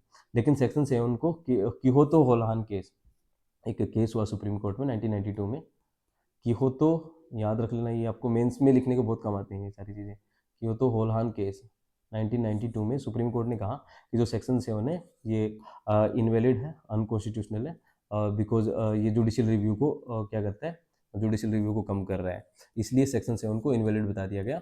और अब जुडिशियल रिव्यू हो सकता है कियोतो होलहान केस के बाद, जो भी प्रिसाइडिंग ऑफिसर्स पे जो भी ले रहे निर्णय, इनके निर्णय के ऊपर भी क्या हो सकती है, जुडिशियल रिव्यू किया जा सकता है 10th शेड्यूल के ऊपर भी। ये आपको याद रखना है। हाँ, एक बात और बताना भूल गया मैं आपको। हमने बताया था कि जो इलेक्टेड मेंबर होते हैं वो 3 चीज़ें अगर करते हैं, या तो क्रॉस वोटिंग करते हैं, या वोट डालने से मना कर देते हैं, अब्सटेन करते हैं, या पार्टी बदल लेते हैं। पार्टी की मेंबरशिप छोड़ देते हैं, बदल लेते हैं या मेंबरशिप छोड़ देते हैं, एक ही बात है, मेंबरशिप छोड़ देते हैं या फिर बदल भी लेते हैं, किसी और पार्टी भी ले लेते हैं, तो उनके ऊपर क्या लगेगा, उनके ऊपर एंटी डिफेक्शन कानून लग जाएगा। पर इसमें एक चीज़ इंपॉर्टेंट होती है, इनके पास 15 दिन का टाइम होता है कि 15 दिन के टाइम में अगर उनके पार्टी के जो व्हीप होते हैं, व्हीप का मतलब होता है कि पार्टी के कुछ ऐसा एक मेंबर होता है, जो पार्टी से रिलेटेड जो भी इंफॉर्मेशन होती है वो देता है अपने सारे मेंबर्स को। तो व्हीप और जो पार्टी के नेता हैं, अगर वो उनको माफ़ कर देते हैं 15 दिन के अंदर, तो 15 दिन के टाइम पीरियड में, तो उनके ऊपर ये डिस्क्वालिफिकेशन नहीं लगेगा। 15 दिन में अगर वो माफ़ी मांग लेते हैं और उनको पार्टी माफ़ कर देती है तो उन पर डिस्क्वालिफिकेशन नहीं लगेगा। ये सारा बताना पड़ता है प्रिसाइडिंग ऑफिसर को कि 15 दिन में हमने माफ़ी मांगी थी और इन्होंने मुझे माफ़ कर दिया, तो फिर ये नहीं लगेगा। ये आपको याद रखना है, क्रॉस वोटिंग नहीं की जा सकती इलेक्टेड गवर्नमेंट, इलेक्टेड जो एमएलए हैं और एमपी हैं उनके द्वारा। ठीक है, और ये बात बता ही देता हूँ मैं आपको, आप लोग क्या ही कमेंट करोगे मैं बता देता हूँ, आप लोग बता ही दोगे। पुडुचेरी पे भी लगता है ये, स्टेट जितनी भी लेजिस्लेटिव असेंबली है दिल्ली पे भी लगता है, और जम्मू एंड कश्मीर जो विधानसभा बनी है इनके ऊपर भी 10th शेड्यूल लगता है, ये बात याद रखना, इनके जो मेंबर्स होते हैं लेजिस्लेटिव असेंबली के, इनके ऊपर भी लगता है। ये अलग से जो इनके अलग अलग एक्ट है उनमें बताया गया है, और ये आपको याद रखना है। तो ये सारी बातें इसमें बताई गई है, किस किस पे अप्लाई होगा इसमें आप लिख लेना, दिल्ली, एनसीटी, पुडुचेरी और जम्मू एंड कश्मीर पे भी अप्लाई होता है। फिर बात कर रहे हैं कि इलेक्टेड मेंबर अगर मेंबरशिप को क्विट कर देते हैं या फिर पार्टी चेंज कर लेते हैं, क्रॉस वोटिंग करते हैं या अब्सटेन वोट ना देना करते हैं, तो 15 दिन का काउंटडाउन का टाइम होता है, माफ़ी मांग सकते हैं, लेकिन माफ़ी नहीं होती तो इनको डिस्क्वालीफाई कर दिया जाएगा। ये सारी बातें बता रहे हैं। नॉमिनेटेड मेंबर के पास 6 मंथ्स का टाइम पीरियड होता है, लेकिन अगर वो पहले से किसी पार्टी के मेंबर है तो उस पार्टी के मेंबर माने जाएंगे, इसमें कोई दिक्कत नहीं है। कोर्ट इंटरफेरेंस है 1992 के तौलान केस के बाद जुडिशियल रिव्यू किया जा सकता है। जैसे कि देखो आर्टिकल 122 जो होता है ना, कि वो संसद की जितनी भी कार्रवाई होती है उसमें कोर्ट की इंटरफेरेंस नहीं होती, तो वो पहले इसको आर्टिकल 122 के अंडर प्रोटेक्टेड मानते थे, लेकिन कियोतो होलाहान केस के बाद बता दिया गया कि इस पे जुडिशियल रिव्यू किया जा सकता है। कौन डिसाइड करेगा, जो प्रिसाइडिंग ऑफिसर है वो डिसाइड करेंगे। यही बात इंडिपेंडेंट मेंबर अगर कोई भी चुनाव जीतने के बाद पार्टी ज्वाइन करते हैं किसी भी पार्टी को, तो भी उनके ऊपर क्या लग जाएगा, डिफेक्शन लग जाएगा। अब फिर आता है कि एग्जाम्पशन किसके ऊपर होता है, एग्जाम्पशन यानी कि अपवाद किसके ऊपर है। तो अगर किसी पार्टी के 2/3 मेंबर एक साथ किसी पार्टी दूसरी पार्टी को ज्वाइन कर लेते हैं या फिर कोई नई पार्टी बना लेते हैं, तो उसको मर्जर मानते हैं, उस पर ये अप्लाई नहीं होता। यानी कि हरियाणा में तो एग्जाम्पल भी आप लोगों ने देखा होगा, कि जब INLD पार्टी थी और उन्होंने से फिर जो JJP पार्टी बनी थी, तो वो 2/3 गए थे एक साथ, तो उस पे ये फिर अप्लाई नहीं होगा, उन पे अप्लाई नहीं होता। 2/3 मेंबर्स अगर क्या करते हैं, एक साथ पार्टी से निकल जाते हैं, तो उसको मर्जर माना जाएगा, ना कि अ, उसको डिस्क्वालीफाई किया जाएगा। ये आपको याद रखना है, उस पर यह लागू नहीं होता। और 15 दिन वाले बात भी आप याद रख सकते हैं। तो यही था 10th शेड्यूल, और 10th शेड्यूल को हमने पूरा पढ़ लिया है। इसके अलावा 10th शेड्यूल में कुछ नहीं बचता अभी। तो फिर देखिए आगे क्वेश्चन नंबर 40 आपकी स्क्रीन पे 3 कमेटी के ऊपर है। इसमें ये कमेटी की डेट से ही क्वेश्चन आ सकता है, वो ऐसे क्रोनोलॉजी में सेट करने के लिए बता सकते हैं कि इनको सेट कर दीजिए। तो 1957, 1978, 1986, इसमें ज़्यादा कुछ इंपॉर्टेंट होता नहीं है। आपको क्या याद रखना है कि जो ये बलवंत राय मेहता कमेटी थी, इसने कहा था कि जो 3 टायर सिस्टम आप फॉलो कीजिए।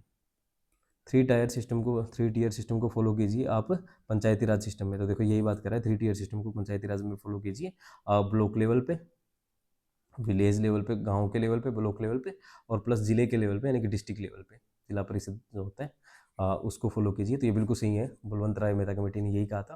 फिर अशोक मेहता कमेटी की बात आती है 1978 में।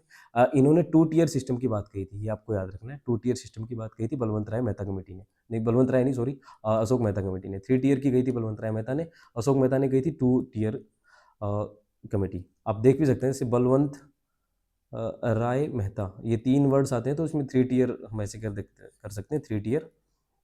और यहाँ पे अशोक मेहता में तो अशोक मेहता 2 ही आते हैं, अशोक मेहता 2 नाम आ रहे हैं, तो यानी कि 2 टीयर सिस्टम की बात कही थी इन्होंने। और इन्होंने ये भी कहा था कि जो 2 टीयर सिस्टम को आप फॉलो करोगे, उसमें जो ब्लॉक लेवल पे होगा, उसको आप इनडायरेक्टली इलेक्शन से भरेंगे, हम इनडायरेक्ट इलेक्शन करवाएंगे उसके ऊपर। प्लस आप जो LM सिंघवी कमेटी है, एक बात और बता देता हूँ अशोक मेहता कमेटी के बारे में आपको, कि अशोक मेहता कमेटी ने एक चीज़ और कही थी, कि जो टैक्स लगाने की बात है, वो विलेज लेवल पे टैक्स लगाने के लिए आपको उनको छूट दी जानी चाहिए, कि विलेज जो टैक्सेशन है, कंपलसरी टैक्सेशन पावर दी जानी चाहिए। जो विलेज लेवल पे जो पंचायत होंगी, उनको कंपलसरी टैक्सेशन पावर दी जानी चाहिए। ये बात आपको याद रखनी है। और जो LM सिंघवी कमेटी है 1986 में, इन्होंने कहा था कि जो पंचायत लेवल है, उनको आपको क्या करना है, डायरेक्ट इलेक्शन करना है तीनों टीयर पे। ये तो इंपॉर्टेंट है ही। प्लस ये भी कहा कि आप क्या कीजिए, आप इसको कॉन्स्टिट्यूशनल स्टेटस दीजिए। सबसे इंपॉर्टेंट बात ये है, कॉन्स्टिट्यूशनल स्टेटस दीजिए। LM सिंघवी कमेटी ने ये बात कही थी। और direct election to all panchayat level, ये बात भी कही। लेकिन इस पे indirect election for intermediate and district level, ये बात सही है। ये बात इसने कही थी, जो 2 टीयर सिस्टम की बात कही थी अशोक मेहता कमेटी ने। इन्होंने कहा था कि आप जो इनडायरेक्ट इलेक्शन कीजिए इंटरमीडिएट और डिस्ट्रिक्ट लेवल पे। अशोक मेहता कमेटी की बात है ये। LM सिंघवी कमेटी ने क्या कहा था कि कॉन्स्टिट्यूशनल स्टेटस दीजिए, प्लस डायरेक्ट इलेक्शन करवाइए। तो ये स्टेटमेंट सही है। और प्लस ये फाइनेंशियल कमीशन की बात ये इसने नहीं की। अशोक मेहता ने 2 टीयर सिस्टम की बात कही थी, प्लस कंपल्सरी टैक्सेशन पावर देने की बात कही थी, किसको, विलेज पंचायत लेवल पे। तो पंचायत के लिए आपको याद रखना है 73 कॉन्स्टिट्यूशनल अमेंडमेंट एक्ट 1992 हुआ था, और 74 कॉन्स्टिट्यूशनल अमेंडमेंट एक्ट 1992 किसके लिए हुआ था, ये हुआ था अपनी नगर निकाय के लिए, म्यूनिसिपैलिटीज़ के लिए। ये आपको याद रखना है। ये 11वीं अनुसूची है ये। इससे 11 शेड्यूल जोड़ी गई थी, और इससे जोड़ी गई थी 74 से 12वीं शेड्यूल। ये आपको फैक्चुअल बातें याद रखनी है। मैंने तो इन पे क्रोनोलॉजी पे क्वेश्चन आता है, और LM सिंघवी कमेटी पे ये आ जाता है कि कॉन्स्टिट्यूशनल स्टेटस देने की बात किसने कही थी, तो LM सिंघवी ने कमेटी ने कही थी। और अशोक मेहता कमेटी पे लगभग क्वेश्चन नहीं आते, बलवंत राय मेहता कमेटी पे क्वेश्चन आ जाते हैं कि 3 टीयर सिस्टम की बात किसने कही थी, बलवंत राय मेहता कमेटी ने कही थी। ये आपको याद रखना है। प्लस पंचायत के लेवल पे क्या होता है, जो 73 कॉन्स्टिट्यूशनल अमेंडमेंट एक्ट है, उसमें जो आर्टिकल्स जोड़े गए थे, उस पर क्वेश्चन आ जाते हैं कई बार। एक बार HCS ने क्या किया, उनके मैच द फ्लोइंग पे क्वेश्चन पूछा था। तो ये तो मैंने सारे ही मेल कर रखे हैं, सही सारे मैच मैच नहीं है, तो आपको ये याद कर लेने हैं ऐसे कैसे, ठीक है। इस पर ज़्यादा टाइम नहीं लगाएंगे, आप इसको ऐसे कैसे आर्टिकल पक्का याद कर लेना। खासकर जैसे कि पूछ लेते हो स्टेट फाइनेंस कमीशन कौन से आर्टिकल में है, तो 243I में है। ऐसे स्टेट इलेक्शन कमीशन किसके उसमें 243K में है। ये बात कर रहा है पंचायत की। ऐसे ही म्यूनिसिपैलिटीज़ की बात होगी। तो ये देखिए, ये पंचायत की बातें हो रही हैं, ये म्यूनिसिपैलिटीज़ की बातें हो रही हैं। तो जो मैंने ये ब्लू हाईलाइट किए, इनको तो पक्का याद कर लेना आप। ये स्टेट फाइनेंस कमीशन इलेक्शन से रिलेटेड, इनको पक्का आप ऐसे कैसे याद कर लेना आर्टिकल नंबर के साथ। वो मैच द फ्लोइंग में ऐसे क्वेश्चन पूछ लेते हैं। फिर बात आ रही है कि आपको 29 टॉपिक्स दिए गए हैं जिन पे पंचायत को पावर होती है, और 18 टॉपिक दिए गए हैं जिनमें म्यूनिसिपैलिटीज़ नगर निकाय हैं उनको पावर होती है। ये आपको याद रखने होते हैं। तो उनमें कुछ चीज़ें होती हैं, ये तो है ही, टॉपिक्स हैं 29 टॉपिक, और 73 कॉन्स्टिट्यूशनल अमेंडमेंट एक्ट में, और 18 दी गई हैं 74 में नगर निकाय को। ये तो टॉपिक हैं जिन पे पंचायत और नगर निकाय कानून बनाती है, या फिर जो भी कार्रवाई करती है। वो तो अलग बात है। फिर एक बात और होती है कि जो अपने 73 और 74 जो कॉन्स्टिट्यूशनल अमेंडमेंट एक्ट थे, इसमें कुछ ऐसे प्रोविजन थे जो कंपल्सरी मानने होते थे, यानी कि पंचायत में कंपल्सरी लागू करने होंगे और राज्य विधानसभा को, और कुछ ऐसे होते थे जो वॉलंटरी होते थे, यानी कि वो उसको मान भी सकते हैं और इच्छा से निर्भर करते हैं। तो उनमें इससे क्वेश्चन आ जाता है कि कौन से कंपल्सरी हैं और कौन से वॉलंटरी हैं। तो आपको कंपल्सरी वाले याद कर लेने हैं, ये वाले। ये आपको पक्का याद करने की, जो भी 3 टियर सिस्टम होगा उस पर डायरेक्ट इलेक्शन होगा। ये क्या है, ये वॉलंटरी नहीं है, ये कंपलसरी है, ये करना ही पड़ेगा आपको। Plus direct election to all level, ये भी करना पड़ेगा। 3 टियर सिस्टम करना पड़ेगा आपको। मिनिमम एज 21 रखनी पड़ेगी आपको। महिलाओं के लिए 1/3 सीट्स आपको रिजर्व करनी ही पड़ेंगी। एससी एसटी के लिए भी आपको सीट रिजर्व करनी पड़ेंगी। लेकिन जो ओबीसी के सीट का रिजर्वेशन है, देखिए आप, वो कंपलसरी नहीं है। आप दे सकते हैं, जैसे हरियाणा दे रहा है, लेकिन आप ये कंपलसरी नहीं है, उसके लिए आप वॉलंटरी है, यानी कि आपकी इच्छा पर निर्भर करता है राज्य विधानसभा की, कि वो देना चाहती है या नहीं देना चाहती। लेकिन ये जो सारी चीज़ें हैं, ये आपको कंपलसरी देनी पड़ेंगी, ये संविधान कह रहा है, ये प्रोविजन आपको कंपलसरी करने पड़ेंगे। तो एक बार क्या हुआ, वो क्वेश्चन में पूछा गया कि how many of the provision are compulsory provision under our constitutional amendment act 73। तो इससे ये पूछा जा सकता है कि ये जो सारी चीज़ें हैं, ये आपको कंपलसरी बनानी ही पड़ेंगी, और बाकी सारी वॉलंटरी हैं। तो इनको तो पक्का याद कर लेना। और याद रखना, जो वीमेंस का रिजर्वेशन है 1/3, ये क्या है, कंपलसरी है। लेकिन वो पूछ लेते हैं 50% रिजर्वेशन ऑफ वीमेन, तो ये कंपलसरी नहीं है, ये कंपलसरी नहीं है। ठीक है। और ये भी याद रखना कि जो 106 कॉन्स्टिट्यूशनल अमेंडमेंट एक्ट हमने पढ़ा है, वो पंचायत पे लागू नहीं होता। पंचायत में तो पहले भी दिया गया है, 73 कॉन्स्टिट्यूशनल अमेंडमेंट एक्ट में पंचायत में, और 74 में नगर निकाय में दिया गया है। मैंने उस वक्त आर्टिकल भी बताया था। तो ये सारी बातें थी। फिर बहुत सारी बॉडीज़ होती हैं, कॉन्स्टिट्यूशनल और नॉन कॉन्स्टिट्यूशनल बॉडी, उन पे क्वेश्चन आ जाते हैं। तो देखिए आप एनसीएससी और एनसीएसटी पे, तो ये सारा जो क्वेश्चन बनाया मैंने, वो ऐसे ही बनाया कि सारा ही इसमें कवर हो जाए, और ये लगभग सारे स्टेटमेंट सही होंगे। कि NCSC is establish under article 338, और एनसीएसटी 338A, और एनसीबीसी 338B, बिल्कुल सही है। ये सारे कॉन्स्टिट्यूशनल बॉडी हैं, ये संवैधानिक बॉडी हैं। और अगर कानून के द्वारा बनाए होते तो स्टेटूटरी बॉडी कहते हैं उनको, यानी कि वैधानिक आयोग, जो किसी लॉ के द्वारा बनाए गए होते हैं। जैसे हम कंज्यूमर प्रोटेक्शन जो बॉडी होती है उनकी बात करते हैं। जैसे हम चीफ इलेक्शन कमिश्नर की बात, सॉरी चीफ इलेक्शन कमीशन क्या, सेंट्रल इंफॉर्मेशन कमिश्नर की बात करते हैं, कमीशन की बात करते हैं, या राष्ट्रीय सूचना आयोग की बात करते हैं। तो ये सारे वैधानिक आयोग हैं। लेकिन जब जिन भी बॉडीज़ का जो वर्णन मिलता है हमें कॉन्स्टिट्यूशन में मिलता है, तो उसको हम संवैधानिक कहते हैं। तो ये सारे संवैधानिक है, NCSC, national commission of schedule caste, national commission of schedule tribes, national commission of backward caste.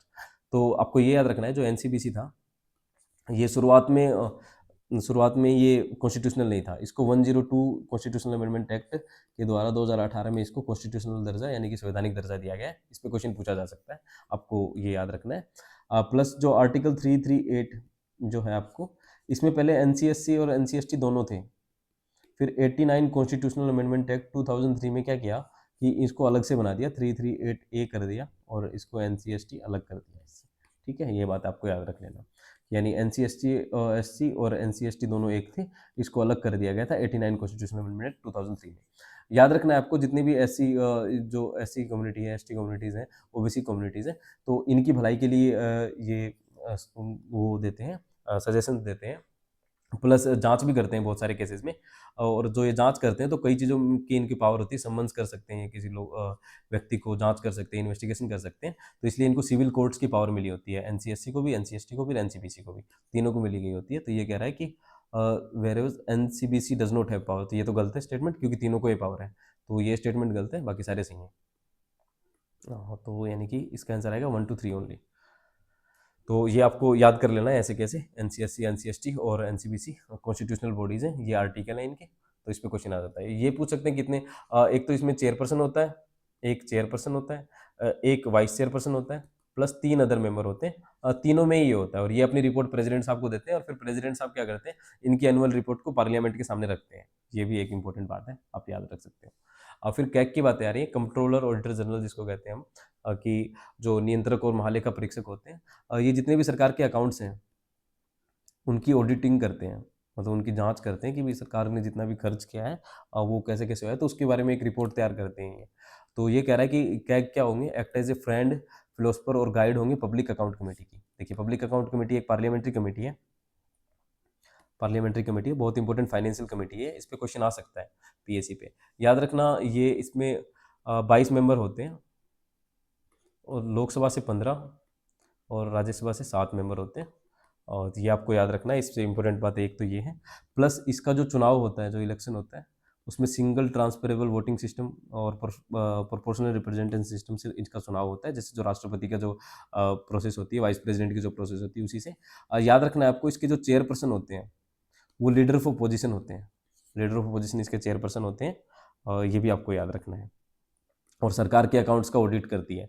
ये भी सरकार के अकाउंट्स को जांचती है कि सरकार ने जितना खर्च किया है, बजट में जितनी मांग की थी, उसको ढंग से खर्च किया या नहीं किया। और बहुत सारे जो स्कैम हुए हैं उनको भी इन्होंने उजागर किया है पीएससी ने। तो पीएससी का काम और सीएजी का काम लगभग एक जैसा लग रहा है, तो इसलिए इसको कहते हैं कि friend and philosopher and guide of public account committee. इसके बारे में हमने बता दिया आपको। 22 मेंबर होते हैं, लोकसभा से भी राज्यसभा से भी। इसके जो चेयरपर्सन होते हैं वो लीडर ऑफ अपोजिशन होते हैं, और कोई भी मंत्री इसका सदस्य नहीं हो सकता। कोई भी जो काउंसिल ऑफ मिनिस्टर का सदस्य है वो इसका मेंबर नहीं हो सकता। ये आपको याद रखना होता है। फिर कह रहे हैं कि salary and other condition of the are determined by the president of India. ये प्रेसिडेंट ऑफ इंडिया नहीं आएगा, पार्लियामेंट आएगा। पार्लियामेंट के द्वारा इनकी जो सैलरी और ऑफिस है उनके द्वारा किए जाते हैं। तो ये स्टेटमेंट गलत है, और ये बिल्कुल सही है पीएसी वाली। और submitted reports relating to the account of union to the president who causes them to laid before. ये बिल्कुल सही है। प्रेसिडेंट साहब को रिपोर्ट देते हैं, फिर प्रेसिडेंट साहब हाउस ऑफ दोनों हाउसेज में इनको रखते हैं। तो 1 and 3 is the right answer, ये स्टेटमेंट। अपॉइंटमेंट प्रेसिडेंट साहब करते हैं इसके। रिमूवल सेम एज जैसे सुप्रीम कोर्ट के जज को हटाया जाता है, वैसे ही रिमूवल सुप्रीम कोर्ट के जज को हटाने की हमने देखा आर्टिकल 1, 2, 4 जैसे हटाया जाता है, वैसे ही सुप्रीम इनको हटाया जाएगा। कैग को अगर रिमूव करना है तो ऐसे ही किया जाएगा। और ये फर्दर रीअपॉइंटमेंट के लिए इनके पास वो नहीं होते, इनकी रीअपॉइंटमेंट नहीं हो सकती दोबारा, ये भी याद रखना है। और 6 ईयर और 65 ईयर जो भी पहले होगा, अगर इनको काम करते हुए 6 साल पहले हो जाते हैं तो 6 साल वाला नियम लगेगा। अगर 65 साल के हो जाते हैं तो ये नियम लगेगा। 6 साल या 65 ईयर जो भी पहले हो, तब तक इनका टेन्योर रहता है, यानी कि कार्यकाल रहता है। ये आप याद कर लेना। ये सारी याद करने वाली बातें और रट्टा मारने वाली। अब फिर बात आ रही है इलेक्शन कमीशन ऑफ इंडिया की, कि इलेक्शन कमीशन ऑफ इंडिया इनमें से कौन से इलेक्शन करवाते हैं। तो लोकसभा के इलेक्शन बिल्कुल करवाते हैं, राज्यसभा के करवाते हैं, प्रेसिडेंट के करवाते हैं, वाइस प्रेसिडेंट के करवाते हैं। गवर्नर का इलेक्शन होता ही नहीं, ये अपॉइंट किया जाते हैं प्रेसिडेंट के द्वारा, अपॉइंट बाई प्रेसिडेंट। ये पंचायती राज इंस्टीट्यूशन के लिए स्टेट इलेक्शन कमिश्नर है, स्टेट इलेक्शन कमीशन। राज्य निर्वाचन आयोग है, इलेक्शन कमीशन ऑफ इंडिया नहीं है। तो ये दो नहीं है, बाकी सारे हैं। Only 4 is the right answer, B is the right answer, B is the right answer. ये बात आपको याद रखनी है। Plus election commission of India के बारे में पढ़ लेते हैं। आर्टिकल 3 to 4, 324 जो आर्टिकल है, उसमें इलेक्शन कमीशन ऑफ इंडिया का वर्णन है। तो ये कॉन्स्टिट्यूशनल बॉडी है, हाँ जी constitutional body. Article number 3 to 4 बताता है। इसमें 3 मेंबर्स होते हैं, जिसमें एक तो होते हैं चेयरपर्सन, जिसको हम कहते हैं chief election commissioner, chief election commissioner, CEC, chief election commissioner. मुख्य निर्वाचन आयुक्त, प्लस 2 इलेक्शन कमिश्नर होते हैं, जिसको हम निर्वाचन आयुक्त कहते हैं, निर्वाचन आयुक्त, आयुक्त। ये मुख्य निर्वाचन आयुक्त हैं, ये 2 निर्वाचन आयुक्त हैं, 3 मेंबर्स होते हैं। और इनका जो इलेक्शन होता है, जो यानी ये जो चुने जाते हैं, ये इनकी एलिजिबिलिटी के बारे में बताया नहीं गया संविधान में, ज़्यादा कुछ नहीं बताया गया। लेकिन इनका जो सिलेक्शन होता है कि कौन चुने जाएंगे, तो इनकी एक सिलेक्शन कमेटी होती है। उसके लिए 2023 में एक एक्ट बनाया पार्लियामेंट ऑफ इंडिया ने, एक एक्ट बनाया है। जैसे सुप्रीम कोर्ट की जजमेंट आई थी, उसमें चीफ जस्टिस को भी एक मेंबर रखा गया था सिलेक्शन कमेटी में। तो फिर एक पार्लियामेंट के द्वारा एक्ट बनाया गया, तो उस जजमेंट से अलग था वो एक्ट। तो देखिए ये एक्ट है 2023 का, ये सिलेक्शन कमेटी की बात करता है। देखिए सिलेक्शन कमेटी की बात, फिर बताता हूँ सर्च कमेटी क्या होती है। देखो पहले सर्च कमेटी होती है। सर्च कमेटी के जो हेड होते हैं वो लॉ मिनिस्टर होते हैं, और law minister plus 2 other member. ये क्या करते हैं, ये 5 आदमियों के नाम छांटते हैं कि ये 5 आदमी हैं। 5 आदमियों के नाम की लिस्ट छांट के ये सिलेक्शन कमेटी को भेज देते हैं। फिर सिलेक्शन कमेटी क्या करती है, चयन समिति, चयन समिति इन 5 नामों में से 3 नामों पे मोहर लगा देती है कि किसको चीफ इलेक्शन कमिश्नर और इलेक्शन कमिश्नर चुना जाना है। तो इन जो सिलेक्शन कमेटी में होते हैं, देखिए प्राइम मिनिस्टर ऑफ इंडिया होते हैं, चेयरपर्सन होंगे ये। फिर लीडर ऑफ अपोजिशन होते हैं, हाउस ऑफ पीपल के, यानी कि लोकसभा के लीडर ऑफ अपोजिशन इसमें लिए जाएंगे एज ए मेंबर। और फिर एक यूनियन कैबिनेट मिनिस्टर जो नॉमिनेट किए जाएंगे प्राइम मिनिस्टर के द्वारा, ये भी मेंबर है। और इस पे बहुत सारे इशूज चल रहे हैं, न्यूज़ में आपको देखने को मिलेंगे बहुत सारे। तो पूछ सकते हैं कौन सी सिलेक्शन कमेटी में कौन कौन मेंबर होते हैं। तो इस एक्ट के द्वारा, ये एक्ट की देखिए असली फोटो है आपके सामने है, ये 3 मेंबर्स होते हैं। ये बात याद रखनी है आपको। 6 ईयर प्लस 65 ईयर, यही होता है इनका, जो भी पहले होगा इनका ये कार्यकाल होता है इतना। प्लस आपको याद रखना है कि ये फर्दर एम्प्लॉयमेंट के लिए और रीअपॉइंटमेंट के लिए इनकी रीअपॉइंटमेंट नहीं हो सकती एज ए इलेक्शन कमिश्नर और चीफ इलेक्शन कमिश्नर। यानी कि एक बार ये इलेक्शन कमिश्नर बन गए तो दूसरी बार जिंदगी में नहीं बन पाएगा इलेक्शन कमिश्नर या फिर चीफ इलेक्शन कमिश्नर, ये आपको याद रखना है। फिर राज्य निर्वाचन आयोग की बात हो रही है। ये पंचायत और म्यूनिसिपैलिटीज़ के लिए बनाई गई है। इसमें याद रखना आप, एक स्टेट इलेक्शन कमिश्नर होता है और उसकी हेल्प के लिए बहुत सारे ऑफिसर होते हैं, लेकिन एक ही की बात होती है स्टेट इलेक्शन कमिश्नर की। इसकी नियुक्ति गवर्नर करते हैं, ये बात आपको याद रखनी है। और जो हटाए जाएंगे वो हाई कोर्ट जजेस की तरह हटाए जाएंगे। इसका मतलब ये है कि इसको हटाने की जो पावर है वो पार्लियामेंट ऑफ इंडिया को है। देखिए, नियुक्ति तो कर रहे हैं गवर्नर साहब, नियुक्ति गवर्नर साहब कर रहे हैं, अच्छी बात है। जैसे इलेक्शन कमीशन ऑफ इंडिया की नियुक्ति कर रहे हैं, अपॉइंटमेंट करते हैं प्रेसिडेंट साहब, इसकी नियुक्ति करते हैं गवर्नर साहब, लेकिन जो हटाए जाएंगे वो हाई कोर्ट जजेस की तरह हटाए जाएंगे। और हाई कोर्ट को जज को हटाने की पावर है पार्लियामेंट की। वही पावर जो हमने अब पढ़ाई थी आपको पहले। ये हो गया पंचायत और म्यूनिसिपैलिटीज़ के लिए, ये भी आप देख सकते हैं। फिर फाइनेंस कमीशन की बात आती है, आर्टिकल नंबर 280 होता है। एक चेयरपर्सन होता है, 5 मेंबर होते हैं, मतलब इसमें एक चेयरपर्सन प्लस 4 अदर मेंबर। कुछ बातें बताई नहीं गई हैं इनकी कि एलिजिबिलिटी के लिए कुछ खास बताया नहीं गया। 5 ईयर तक इनका कार्यकाल होता है, प्रेसिडेंट साहब इसकी नियुक्ति करते हैं। ये बताते हैं कि जो रेवेन्यू आएगा उसको कैसे बांटा जाएगा स्टेट और यूनियन के अंदर। फिर आते हैं लोकपाल और लोकायुक्त, ये इंपॉर्टेंट है। ये इस एक्ट से बनाए गए हैं। देखिए, ये इस एक्ट से बनाए गए हैं, एक्ट से बनाए गए हैं, तो इसका मतलब ये स्टैट्यूटरी है, ये संवैधानिक नहीं है, ये वैधानिक आयोग है, वैधानिक आयोग। वो पूछेंगे कि लोकपाल कॉन्स्टिट्यूशनल है, तो लोकपाल कॉन्स्टिट्यूशनल नहीं है, आपको याद रखना है। इसमें क्या होता है, इसमें एक चेयरपर्सन होता है, इस पे क्वेश्चन आ सकता है।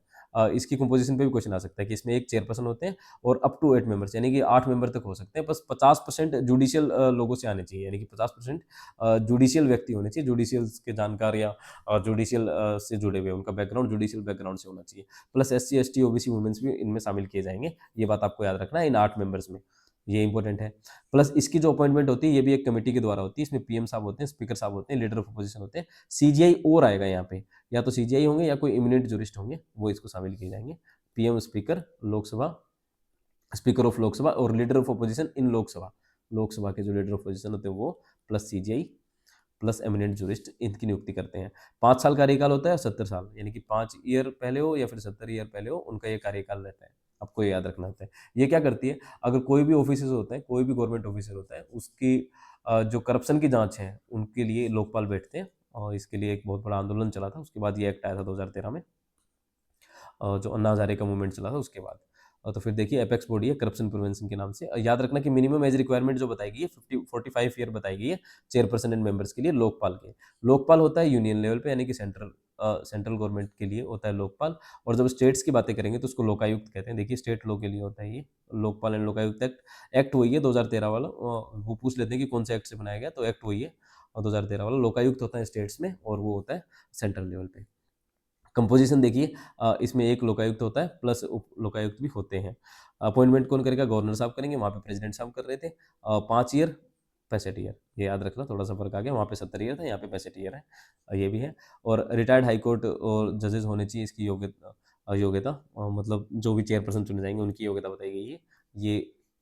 और फिर इनका वही कार्य है कि एंटी करप्शन के रूप में काम करते हैं ये। इसके बारे में आप और भी पढ़ लेना, जो आपके नोट्स हो उसको देख लेना आप। फिर बात आ रही है कि इनमें से कॉन्स्टिट्यूशनल बॉडी कौन सी है, तो NCSC हमने पढ़ी 338, NCST हमने पढ़ा 338A, फिर NCBC हमने पढ़ा था 338B, 102 कॉन्स्टिट्यूशनल अमेंडमेंट एक्ट 2018।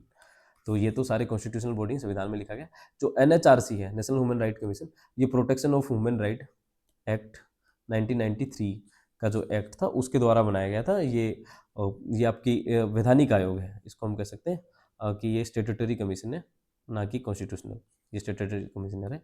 और फिर आती है नेशनल कमीशन ऑफ माइनॉरिटीज़, ये भी जो है आपका, ये भी national commission of minorities act 1978, sorry 1978 में बना था ये पहले बना दिया गया था। और जो एक्ट आया था इसको रिकॉग्निशन बाद में मिली थी, 1992 का एक्ट है, national commission on minorities act 1992 का एक्ट है। तो ये जो एक्ट है इसमें ये national commission of minorities act को लीगल दर्जा दे दिया गया, तो यानी कि ये भी स्टेट्यूटरी है।